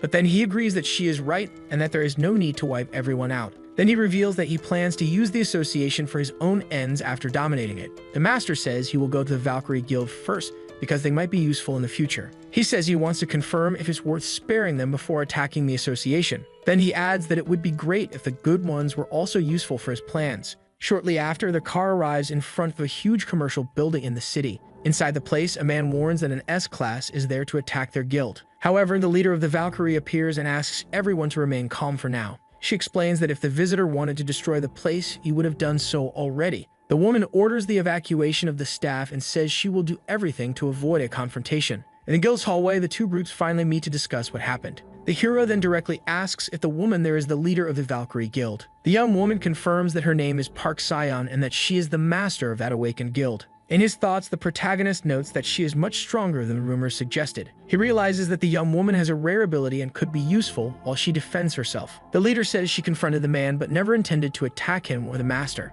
But then the protagonist interrupts her, mentioning the Ilsum Guild. The woman is completely shocked and speechless upon hearing the name of that guild there. The master then asks if she's going to say that she didn't know about their involvement in this. Frightened, the girl thinks that the Ilsum massacre wasn't enough for his revenge. She realizes that he wants revenge against the entire association because he believes everyone is guilty. The hero then demands that the woman explain in detail everything she knows about the case. The leader says that her guild was dissolved to hold Ilsum accountable for its actions. However, the president of the association hid everything after receiving a large bribe from Ilsum. The girl tried to protest but had no chance against the powerful Red Dragon Guild. She continues saying that if the truth were revealed, the association would collapse completely. The Valkyrie leader says that even though it isn't right, they need to protect the country. The master approaches her and questions her silence, which he interprets as approval. With a dark aura, he asks if she thinks she is innocent for not getting involved. The woman panics, thinking that no matter what she says, he will eliminate everyone. Seeing this, the guild members shout to stop him and create a protective barrier. But the hero breaks the barrier and grabs the leader's neck, leaving her breathless instantly. One of the Valkyrie men becomes furious and rushes to attack the visitor to save her. However, the blonde companion steps in front and manages to defend against the attack with her weapon. She then delivers a powerful kick that sends him flying away. Then the red-haired companion activates her draconic transformation and goes into action. With her ability, she captures another guild member and threatens to injure her face. The master continues holding the leader and says he admires her attitude for the greater good. He adds that for him, this is a personal matter and concerns his family's revenge. Then he questions her if she will still cling to the greater good even in the face of her end. Crying, the Valkyrie leader pleads for him to take only her life as punishment. She asks him to spare the other members as she will take full responsibility alone. Meanwhile, the young apprentice immobilizes the man who attacked her with her huge weapon. With a look of hatred, the hero says that what she's asking for is a great absurdity. Changing the scene, we see the headquarters of the powerful Red Dragon Guild. Meanwhile, two men walk out of the building while discussing business. Suddenly, the older one turns around in shock and asks what his subordinate just said. At that moment, the chief's phone starts ringing and vibrating, so he checks what it's about. He answers the call, confused, and asks what is happening on the other end of the line. A mysterious voice responds that things have gotten a bit more complicated for them. The man on the phone explains that their target has worsened the situation and everything has become more difficult. He continues saying that this particular target is a much bigger problem than expected. And to make matters worse, the guy is heading toward the current location of President Qian. Hearing this, the president panics and decides to change the request he made earlier. Then he shouts desperately on the phone for them to come protect him immediately. On the other end of the line, the man says that he must be scared and that only they can stop him. Then the person reveals that he has already sent reinforcements in that direction to help. But he also comments that it is disappointing to see the great president trembling in fear. The man laments not being able to see the scene and says that the fee will not be discounted, leaving Qian furious. Furious, the president throws the phone to the ground and shouts about who that bastard thinks he is. He turns to his assistant and orders him to gather everyone and prepare for battle. The subordinate agrees and says he will relay the message to the others immediately. Qian thinks that no matter the enemy's power, he has the strength of the guild and someone else. He smiles and says he will resolve everything once and for all today, while the protagonist was in the car. Beside him, the Valkyrie leader seems very nervous about the current situation she's gotten into. In a flashback, we see the master releasing the woman, who finally manages to breathe a sigh of relief. He says he spared her life and that of her subordinates because the guild can still be useful. The visitor orders her to follow him because they are going to attack the Red Dragon Guild now. Back in the car, the girl questions him and asks why he is taking her with him. The young man explains that she will have to testify about the corruption and crimes of the president. He comments that her testimony will justify his future actions while his subordinate observes him. With a serious look, the hero says he will punish the criminals but will gather those who follow him. He then reveals that he spared her so she could see his will being carried out up close. The leader of the Valkyries finally understands the plan and agrees to follow his orders. In the car, the driver informs the master that it seems they need to stop there. In front of them, a huge army of men in suits completely blocks the street. With that, the group gets out of the car and faces the crowd of guild members gathered. The hero then turns to his companions and asks them not to get involved. He releases a dark aura and says that this revenge belongs only to him now. One of the guild members spots him and orders everyone to attack the bastard at once. Then the protagonist unleashes his power and easily destroys the first wave of enemies. Far away, the president listens through his computer to the transmission of the men screaming for help. The man beside him seems calm and questions if this is the awakened Class S. He comments that the visitor is not as impressive as he thought he would be. The person says that the president is lucky because the hero is holding back a lot right now. The head of the Red Dragon pleads with the man to stop that monster once and for all. With a smile, the person says he will take care of it and will demand a nice extra reward. Back in the battle, one more of the men is taken down. With smoke coming from his hands, the protagonist observes the result. Amidst the destruction, the hero wonders if the small fish have already been dealt with. The leader of the Valkyries is shocked to see that a single man defeated the entire Red Dragon Guild. Then, thinking that it was the right choice to cooperate with Taehyung, the blonde apprentice smiles and comments that the master was merciful since no one died this time. With a thoughtful expression, the young warrior looks at the new enemy approaching. He then asks the two apprentices to stay back. Suddenly, a huge explosion of fire occurs in front of the entire group present. The girls are confused while Sion creates a protective barrier to shield them. The protagonist remains standing and completely unscathed amidst all that fire. Soon, the blonde visitor is surprised that the master is still standing after receiving his attack. The hero recognizes the strength of the opponent, who says that was just a hello for the hero of the world. With a mocking smile, the newcomer reveals that he is also a Class S like him. He introduces himself as Dylan Lane from the Another Guild, leaving the girls frightened. The man with orange hair stares at the master and says that his time of death has finally come. Shocked, the oldest of the girls repeats the name of the mysterious criminal organization. Beside her, the blonde apprentice is paralyzed and can barely finish the sentence she was going to say. The two have blank expressions and wonder what this another is all about. But the leader of the Valkyries seems to understand the gravity of the situation they are in. She remembers that most awakened individuals use their powers to protect everyone. However, there is a criminal group that uses their powers for evil called Another. In a flashback, the woman remembers asking Director Chun about this group. The man denied everything at the time, but she continued to suspect the old man. Back in the present, the man with orange hair smiles confidently at the master. The leader of the Valkyries then realizes that Director Chun was working with them. The old man shouts that the hero is not the only Class S and that now the young man will pay. Meanwhile, the adversary is surprised by the lack of reaction from our protagonist. Dylan gets irritated and complains that the master did not react dramatically to his arrival. With a bored look, a hero replies that he already knows who the blonde adversary is. He then analyzes the enemy's stats and realizes that he has nothing special. Then the protagonist steps forward and says he will correct something the other said. He releases a dark aura and says that the man will not be his death because many have already tried. At that, the man with orange hair turns to the director and sends him to a nearby shelter. But the old man shouts that he does not take orders from a mercenary and wants to see the fight up close.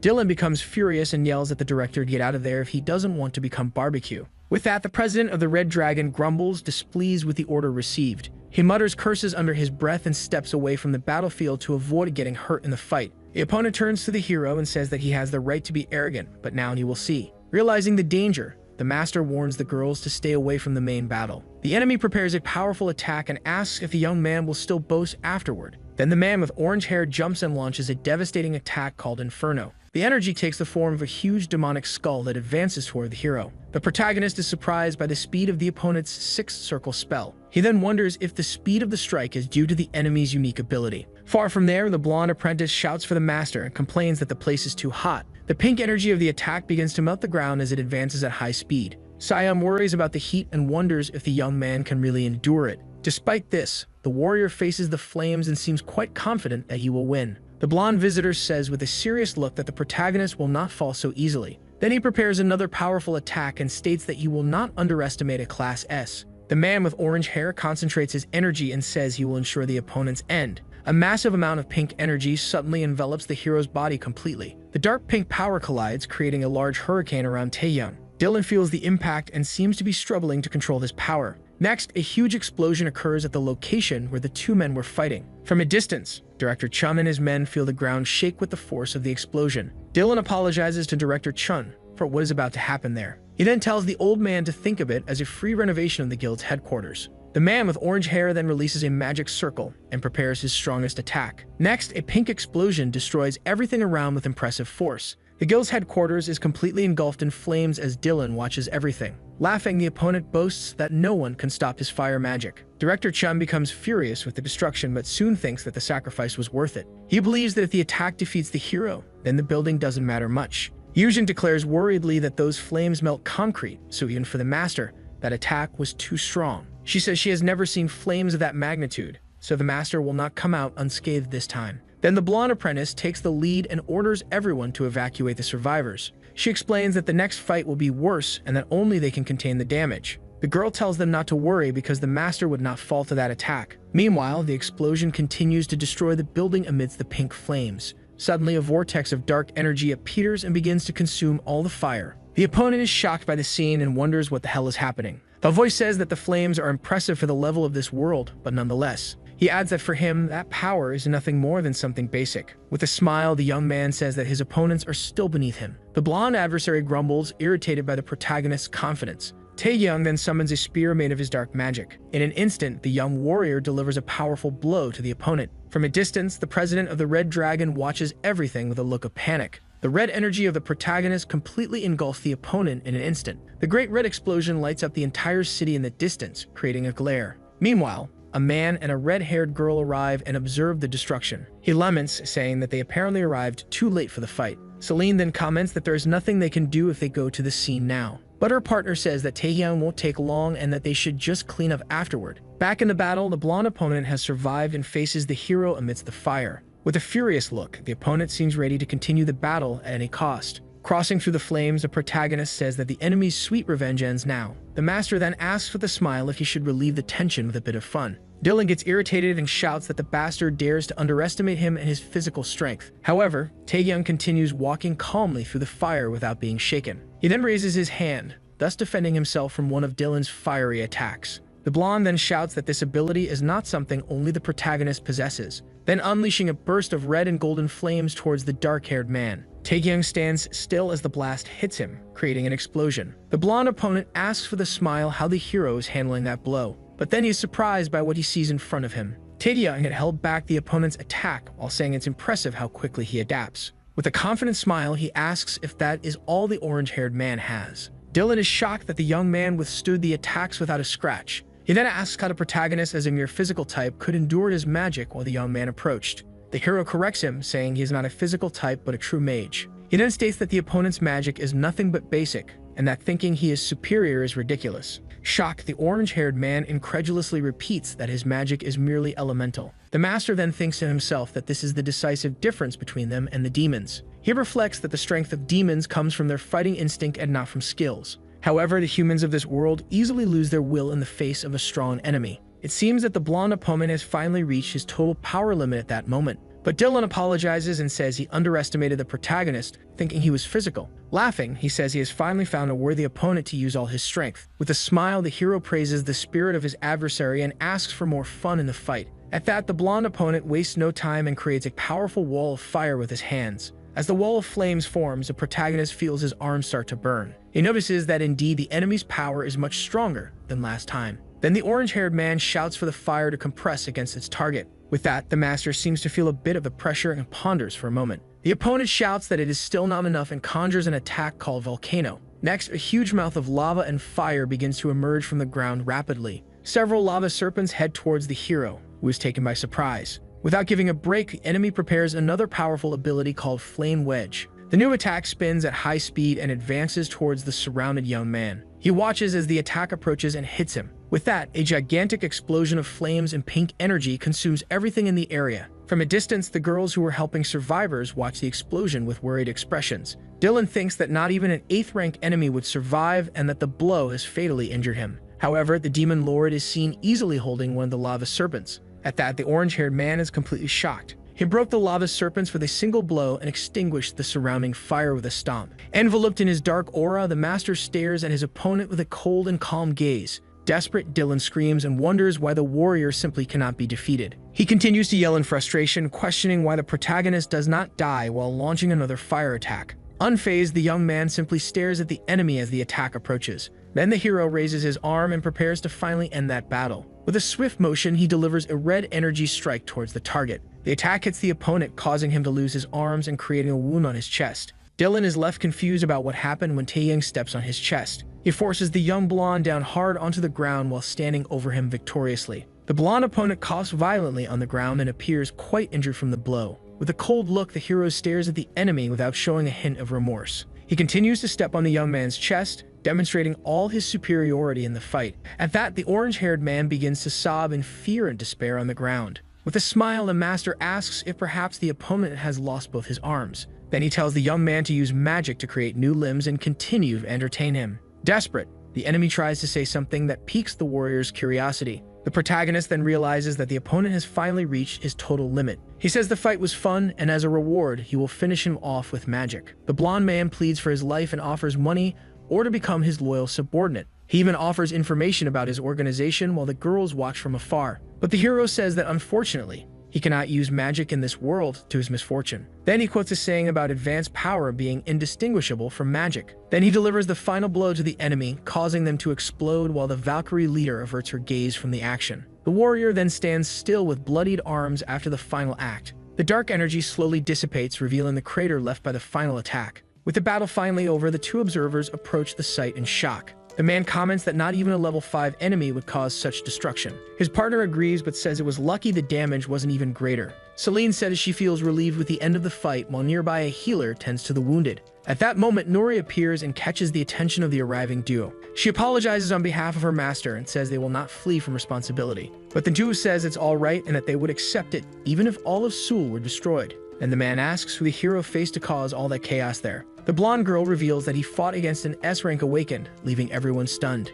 He says that's impossible since there are only 10 awakened of that level in the world. His partner adds that all S-ranks are under the control of their countries. The Valkyrie girl then reveals that the enemy came from a mysterious place called Another. She says the main problem is not the association and that they need to act quickly. Then she adds that this has become a security issue for South Korea. The scene then shifts to an imposing building where an important meeting will take place. Inside, the agency director is shocked to hear the name of the organization Another. Sion says she believes the older man already knows about the mysterious group. She says the situation has worsened and that hiding the truth will not solve anything anymore. The director reveals that only high-ranking officials knew of the existence of this secret group. It is shown that Another has already been seen in Japan, China, and several other places. He explains that it is a terrorist organization, which is why they decided to keep everything confidential. The protagonist thinks this decision is foolish, comparing it to a bird hiding its head in the sand thinking it is concealed. But the girl says that due to the incident, they can no longer hide the truth from the public. She says soon everyone in South Korea will know about the threat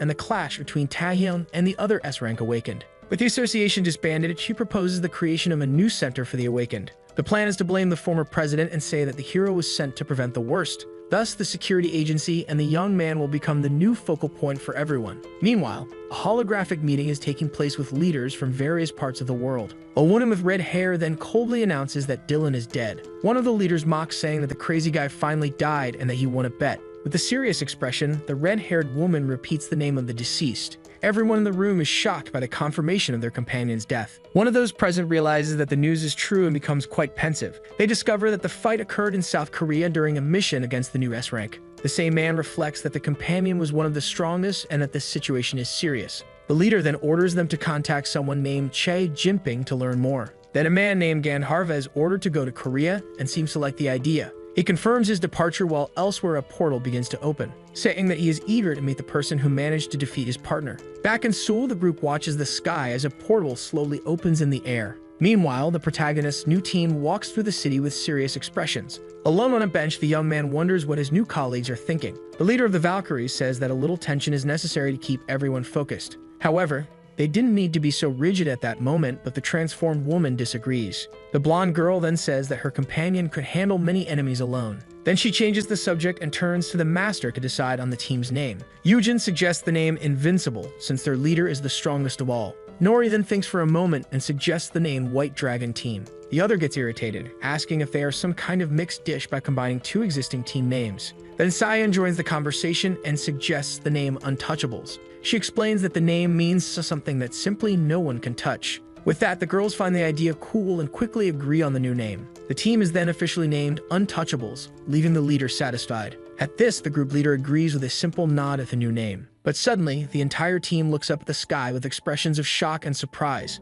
The portal suddenly begins to grow, startling everyone present. The blonde girl recognizes the situation and says it is just like the department store incident. Park Syon and the dragon woman tense up, watching the new threat emerge. However, the protagonist faces the portal with confidence and a determined look. Nori then looks at the master and reassures himself, saying that with him there's nothing to fear. A desperate Awakened shouts for everyone to retreat, as this is not something they can face. Within the dark vortex, a pair of red eyes glows with a sinister energy. While the other Awakened flee, Taegyeon remains in place. With that, a gigantic monstrous claw tears through the portal and enters their world. Next, a colossal draconic creature emerges, and the protagonist wonders if it is a prank. A status screen reveals that the beast is a war dragon with immense power. It is said that he lost consciousness after violating the terms of a mysterious contract. The Valkyrie leader looks at her watch and is shocked to see that it is a level 7 threat. Yujin recognizes the codename of the creature that is face to face with the protagonist. Syon realizes that the appearance and energy of the beast are identical to the first dragon the young man had defeated.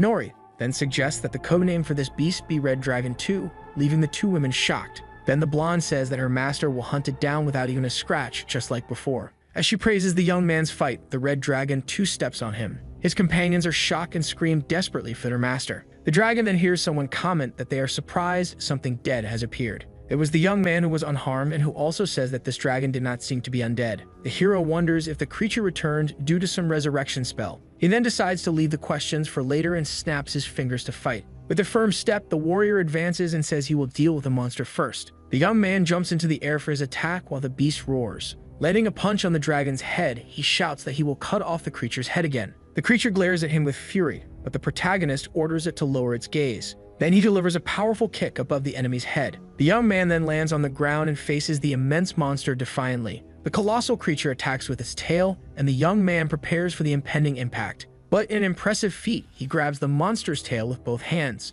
A red energy then begins to emanate from his arms as he holds on tight. With absurd strength, the hero lifts the dragon into the air and violently throws it. The monster is completely stunned for a moment by the blow. The protagonist then coldly orders the lizard to get up to continue the fight. He pulls his sword from within the portal as he prepares to continue the battle. He jumps over the beast's head and readies his dark blade for the final strike. Far away, a green lightning bolt cuts through the sky of a volcanic location, and someone thinks this is madness. A mysterious group observes the landscape while one of them talks about a level 7 enemy. The man with the white beard is worried because this threat should not have emerged for another 3 years. Then the hooded man tells them to stop the conversation, and another says that the barrier has weakened there. The group leader turns to a girl named Erin and asks if she can do it. The girl stares at the lava below, seeming to ponder her companion's question. With a confident look, the young woman replies that it will be difficult, but she believes she can do it. But the hooded man stares at her and says he needs a firm answer. not a vague one. At this, the redhead corrects herself and asserts with determination that she will do it without any failure. After her response, one of the members says that from now on, it will follow his command. With that, the leader orders everyone to take their positions to initiate the plan. He then turns to Erin and tells her to start as the girl prepares her hands. The young woman joins her hands and begins to concentrate a large sphere of blue energy. At this moment, the hooded man raises his hand and helps the girl launch the spell forward. In this moment, the other members of the group also channel their energies to assist. The group leader smiles sinisterly and whispers the word annihilation to everyone. Then he raises his hand to the sky and concentrates his dark energy on the spell. With this, everyone's energy unites and creates a dark vortex that spins rapidly. Young Erin looks up with a shocked expression, unable to believe what she is seeing. With red eyes, the hooded man smiles and says that this is the beginning of the apocalypse. At that moment, the dark portal spins more violently, ready to be unleashed upon the world. Back in the city, everything seems calm with the sun shining in the blue, serene sky. But suddenly chaos erupts and people run desperately, shouting for help. A group of hunters notices the threat and estimates it to be a level 9 enemy. Suddenly, an explosion occurs, throwing the group into the air.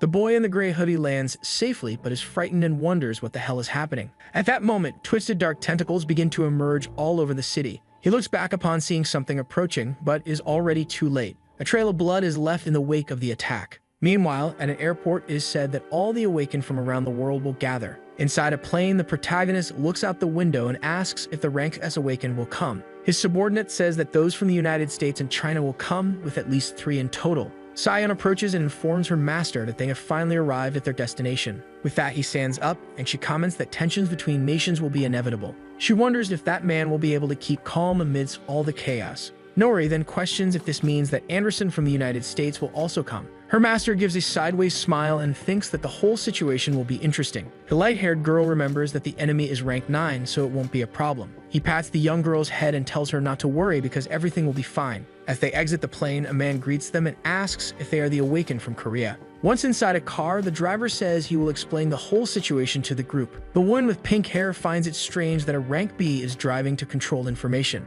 At that, she wonders if the situation is really that bad as the car leaves the airport. The driver explains that the enemy has alternated between destruction and rest for 10 days. He also informs them that there are already 30 rank B awakened and 12 rank at present. The driver continues the explanation and adds that there are 5 rank S awakened there. He confirms that the United States, Russia, and the United Kingdom have sent support with their strongest. The young blonde girl is confused and asks if there wouldn't only be 4 heroes in total. The guide smiles and replies that the great nations have hidden forces kept for themselves. Then they exit the car and the man explains that the rank B will handle logistics. As they walk, he says that the rank A were chosen for their healing and buffs. At that, the group's master adds that the rank S will naturally lead the attack. Inside a room, someone announces to a man that the Korean awakened have arrived. The man from the beginning was alive and asks if this means 6 rank S, and the other confirms that it does. The subject becomes irritated and says he wanted to keep the rank S secret from China hidden. His companion then questions if they really need so many powerful heroes. With a sinister smile, the hooded man says that maybe it isn't even enough now. The other young man is confused by the response and asks what he means by that. Suddenly, the subject looks shocked and wonders what the hell that is that he sees. A bracelet is shown that can barely contain an injury even though it can heal everything. The injured person explains that the wound was caused only by the energy that leaked from the monster. While the dark sphere is shown, he reveals that he didn't even fight the creature. In the waiting room, Nori comments to her master in surprise. She is shocked to see that Jane, a rank A awakened from England, is also there. The blonde girl gets excited because they say her summoning rivals even the strongest. Soon after, she points to a famous healer known as a saint for his powers. Suddenly, a boy in a black hoodie catches everyone's attention by being there alone. He starts walking toward the protagonist, asking if he is the rank S awakened from Korea. The girl's master simply smiles to the side, finding that very interesting. A screen appears showing that the new guy's name is Lei Feng and that he has undergone surgeries. Lei Feng turns to the other man and asks mockingly if he knows him. Nori steps in front and questions the other guy about who he is. With a serious look, Lei Feng tells her to get out of the way because he wants to talk to the man beside him. Meanwhile, the other awakened ones comment that this is a new rank S hero from China. Gaolin approaches the 2 boys and asks what the problem is with the rookie named Lei Feng. The Chinese man simply clicks his tongue and steps away. The man in the hoodie then turns to the Korean hero and asks if he is the rank S from that country. Go thinks to himself that the young man is a coward, but soon after says goodbye, stating he has more to do. He then comments that the Koreans won't be much help and that they need stronger nations. This irritates the blonde girl and she mutters that they are no match for her master. The Korean hero merely looks back with a calm expression, unfazed by the provocation. At that moment, his gaze shifts to another person in the room and he observes them closely. A screen appears showing that the man's name is Benjamin and he is a rank S sorcerer. But the young woman says that he is a famous healer known to everyone as a great saint. The young man looks confused, and a note reveals that he is a servant of someone unknown. The protagonist's system shows another man, and he questions what his true identity is. At this point, Benjamin approaches and asks if the Korean hero has any business with him. The girl gets all excited and says that this is the saint from Manchester she mentioned. With that, her master stares at him and asks if he really is a healer of the saint type. The young man smiles and confirms that he is a healer specialized in curing status effects. The protagonist then gives a smirk and says he thought he was a wizard. Suddenly, Benjamin's smile disappears and he looks shocked by the hero's statement. Benjamin laughs and says that healing magic doesn't exist, trying to hide his surprise. At this, the protagonist's companion explains that only healers of the healing type can heal. With a smirk, a Korean hero repeats that healing magic is not something real. The young man lets out a nervous laugh and quickly says goodbye, leaving the place in a hurry. With that, the master tells his subordinate not to pay attention to that guy. Soon after, all the heroes gather because it seems that the battle is about to begin. The awakened ones come together, maintaining a serious expression. The protagonist simply crosses his arms and gives a confident smile to everyone. At this moment, Godlin prepares for the fight and tells everyone he'll all out now. From the end of the street, the heroes observe the city completely destroyed by the enemy. The blonde girl looks around and comments that she can't see Anderson anywhere. The other girl assumes that the plan is to use the weaker S ranks to tire out the monster. She continues by saying that Lei Feng and Gao Lin will provide support for Anderson's final attack. The protagonist's assistant thinks that China believes the fight will be easy for them. The master then turns to his companion and asks why she thinks this is dangerous. She explains that China has given up the spoils of battle, which shows their desperation. The protagonist simply says that he understands the gravity of the situation and what is at stake. With that, he turns to his companions and orders everyone to retreat from that location. The blonde girl smiles and says that since they are rank B, they would already stay in the rear anyway. But their master corrects her and orders them to leave the battlefield completely now. With shining eyes, he agrees that the upcoming fight will be very dangerous. He felt the energy from Korea but didn't imagine it would be so strong and frightening. Suddenly, the other hunters get scared and scream, not understanding what is happening. Gao asks if it's starting while Taeyang opens his arsenal portal. He summons a demonic sword that consumes the vitality of whoever wields it. The Korean hero then warns the blade that he is its master and it must obey. At that moment, a giant and terrifying eye appears in the sky, watching the destroyed city. The wind caused by the creature pushed the other awakened ones back while our hero stood firm. He then positions himself with his crimson sword, ready to face the threat. The protagonist then shouts for the rank B awakened ones to retreat immediately from the location. One of the men comments that the enemy is too strong and asks the blonde if he can handle it. The subject responds with a worried expression and says he is not sure if he can win. At that, his companion explains that the opponents are ranked according to their levels. He points to the giant eye and says that one seems to belong to royalty and is impossible to defeat. The blonde pretends not to hear and says that despite everything, he still believes they can win. But his friend questions him and asks if the power difference between them isn't too great. The hero replies that is why they are there but admits it would be very difficult alone. Another hunter comments that even with other rank S, the fight will be tough and asks what the plan is. At that moment, the protagonist moves forward alone, and someone calls him crazy for going ahead. Even though it is dangerous, the Korean hero charges at the monster with his sword shining. Seeing that, the blonde gets inspired, raises his sword, and shouts for everyone to advance together. With that, the other hunters get excited because Anderson, the strongest in the world, is with them. Anderson gives a smirk and remembers the man who defeated him as if he were a child. A screen appears showing that the eye will reveal its true strength for the final battle. The protagonist admits that the monster has more strength and resilience than he does. He says that the creature was a god in flesh and blood, completely adorned with divinity.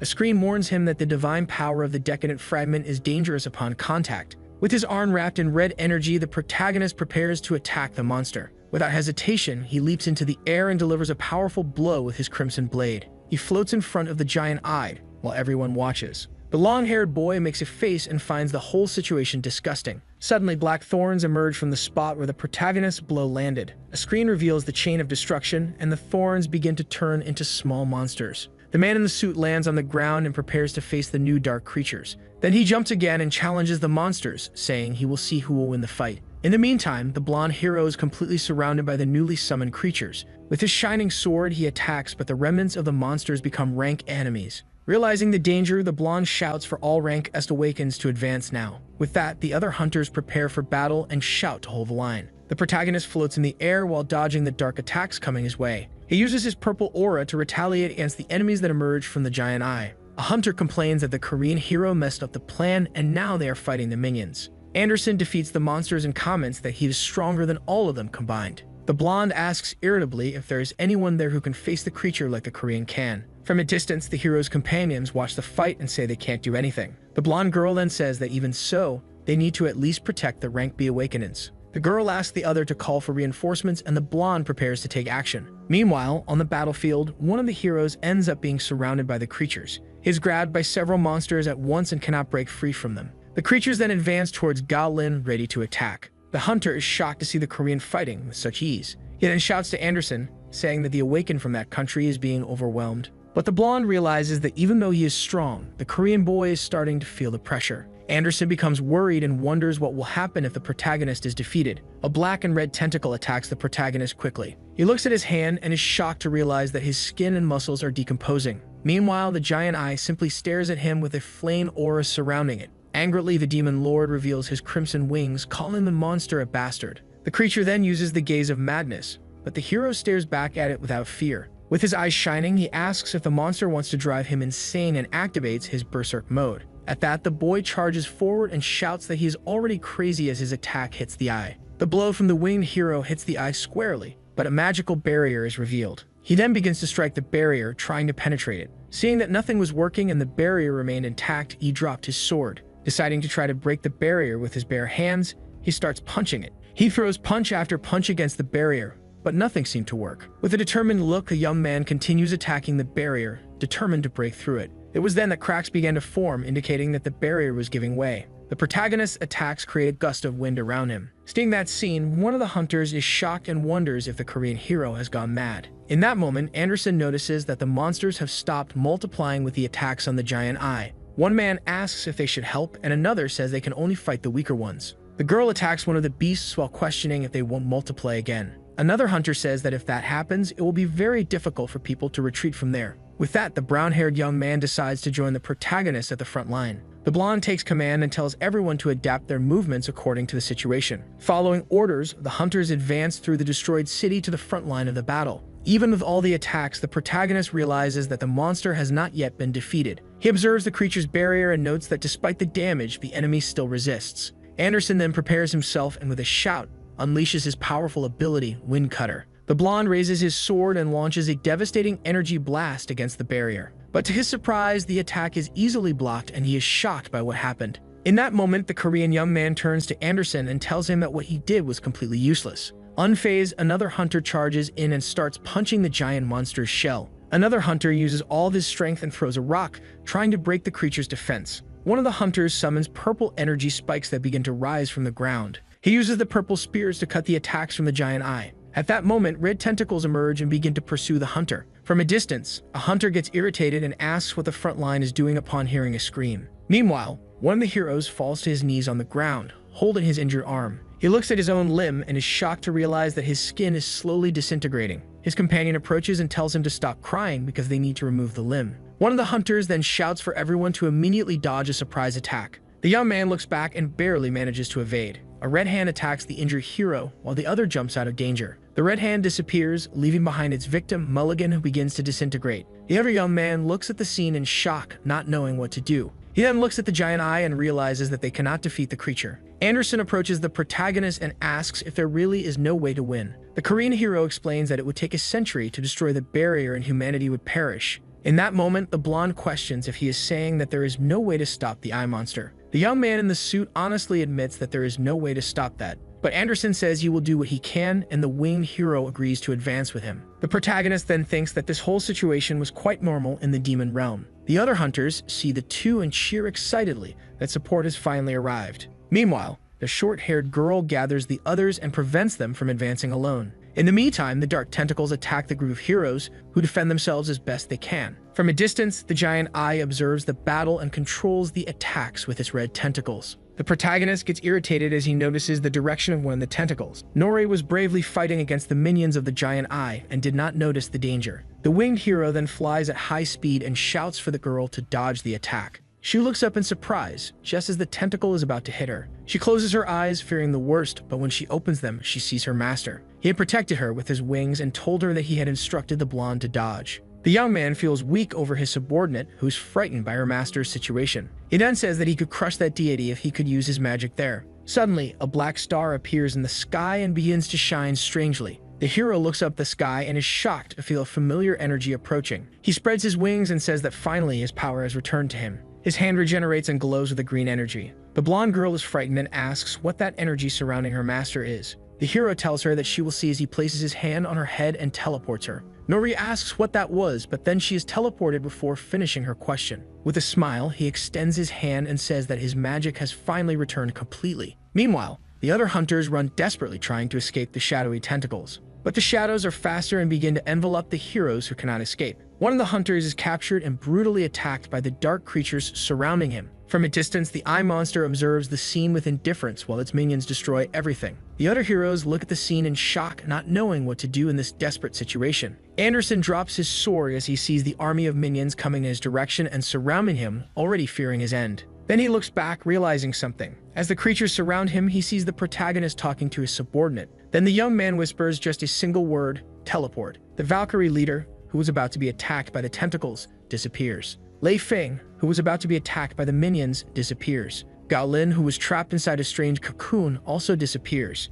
Anderson, who was already expecting his end when caught by the creatures, also disappears. All the hunters were teleported, and now Taehyung faces the giant eye god. He then looks at the creature and says that it is quite strong while his green energy glows. With his wings spread, he faces the creatures that leap to attack him from all sides. The young man smiles and decides to focus his attack only on the main enemy, ignoring the others. A green aura of power surrounds his body as he prepares to use his magic. He then casts a spell called Eclipse that suddenly makes the sun go dark in the sky. The shadow caused by the spell makes the dark creatures dissolve and vanish. They scream in pain as they are consumed by the magical flames that burn them alive. The giant eye growls as the young man asks where a being he cannot drain mana came from. With a cold gaze, the protagonist stares at the monster and says that now is its time to die. Immense shadows spread across the ground as the hero releases his magical energy. The sky darkens completely and the eclipse completes above the monster, which begins to disintegrate. A sphere of darkness emerges in place of the sun, with a crown of fire around it. Suddenly, the scene changes and the hero finds himself in a frozen landscape under a dark sky. A portal opens, releasing all the teleported hunters in a safe location. The blonde apprentice shouts for her master, but he's not there. Her colleague also looks confused by the situation and wonders what is happening. The blonde's friend asks where they are, and she replies that they are 100 kilometers away. Anderson then turns and asks worriedly about the whereabouts of the Korean hero. The apprentice responds with a frightened expression that it seems her master is still there. With that, one of the hunters panics and wonders if the winged young man did not survive. Nori gets irritated by the question and points her sword at the man who looks scared. With a serious look, Anderson tells his companion to stop that if he wants to stay on the team. The blonde apologizes for her friend's behavior and tells everyone to keep moving. He then remembers seeing the hero using magic to heal himself and teleport them away. At that, the apprentice confirms that her master said to meet again soon. The group leader is confused because he thought the young man was a warrior and not a mage. The short-haired woman says she wants to return to the battle site and asks if there is a way. The man named Gao Lin replies that helicopters are coming and he intends to use them. The girls ask if they can go along to check on their master's situation.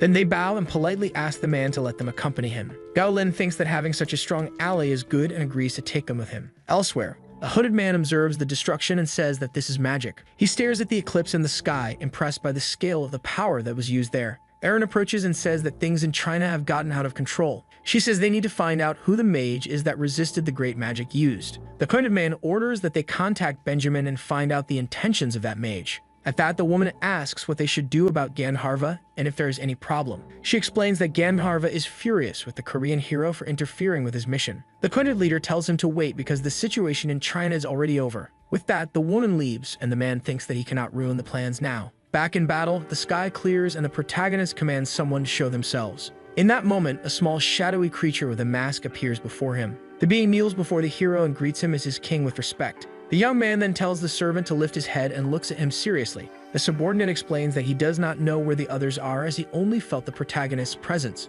Understanding the situation, the protagonist orders his servant to open the gate immediately. The servant obeys and a portal of darkness emerges from the ground right in front of the protagonist. Immediately, the young man is sucked into the portal, crossing a tunnel of purple energy. Soon after, the scene changes and we see a luxurious throne room with golden details. That the young man appears seated on the throne in a relaxed manner with his legs crossed. So the video ends here. If you don't want to miss the next part, activate the notification bell and see you next time on Tob's channel.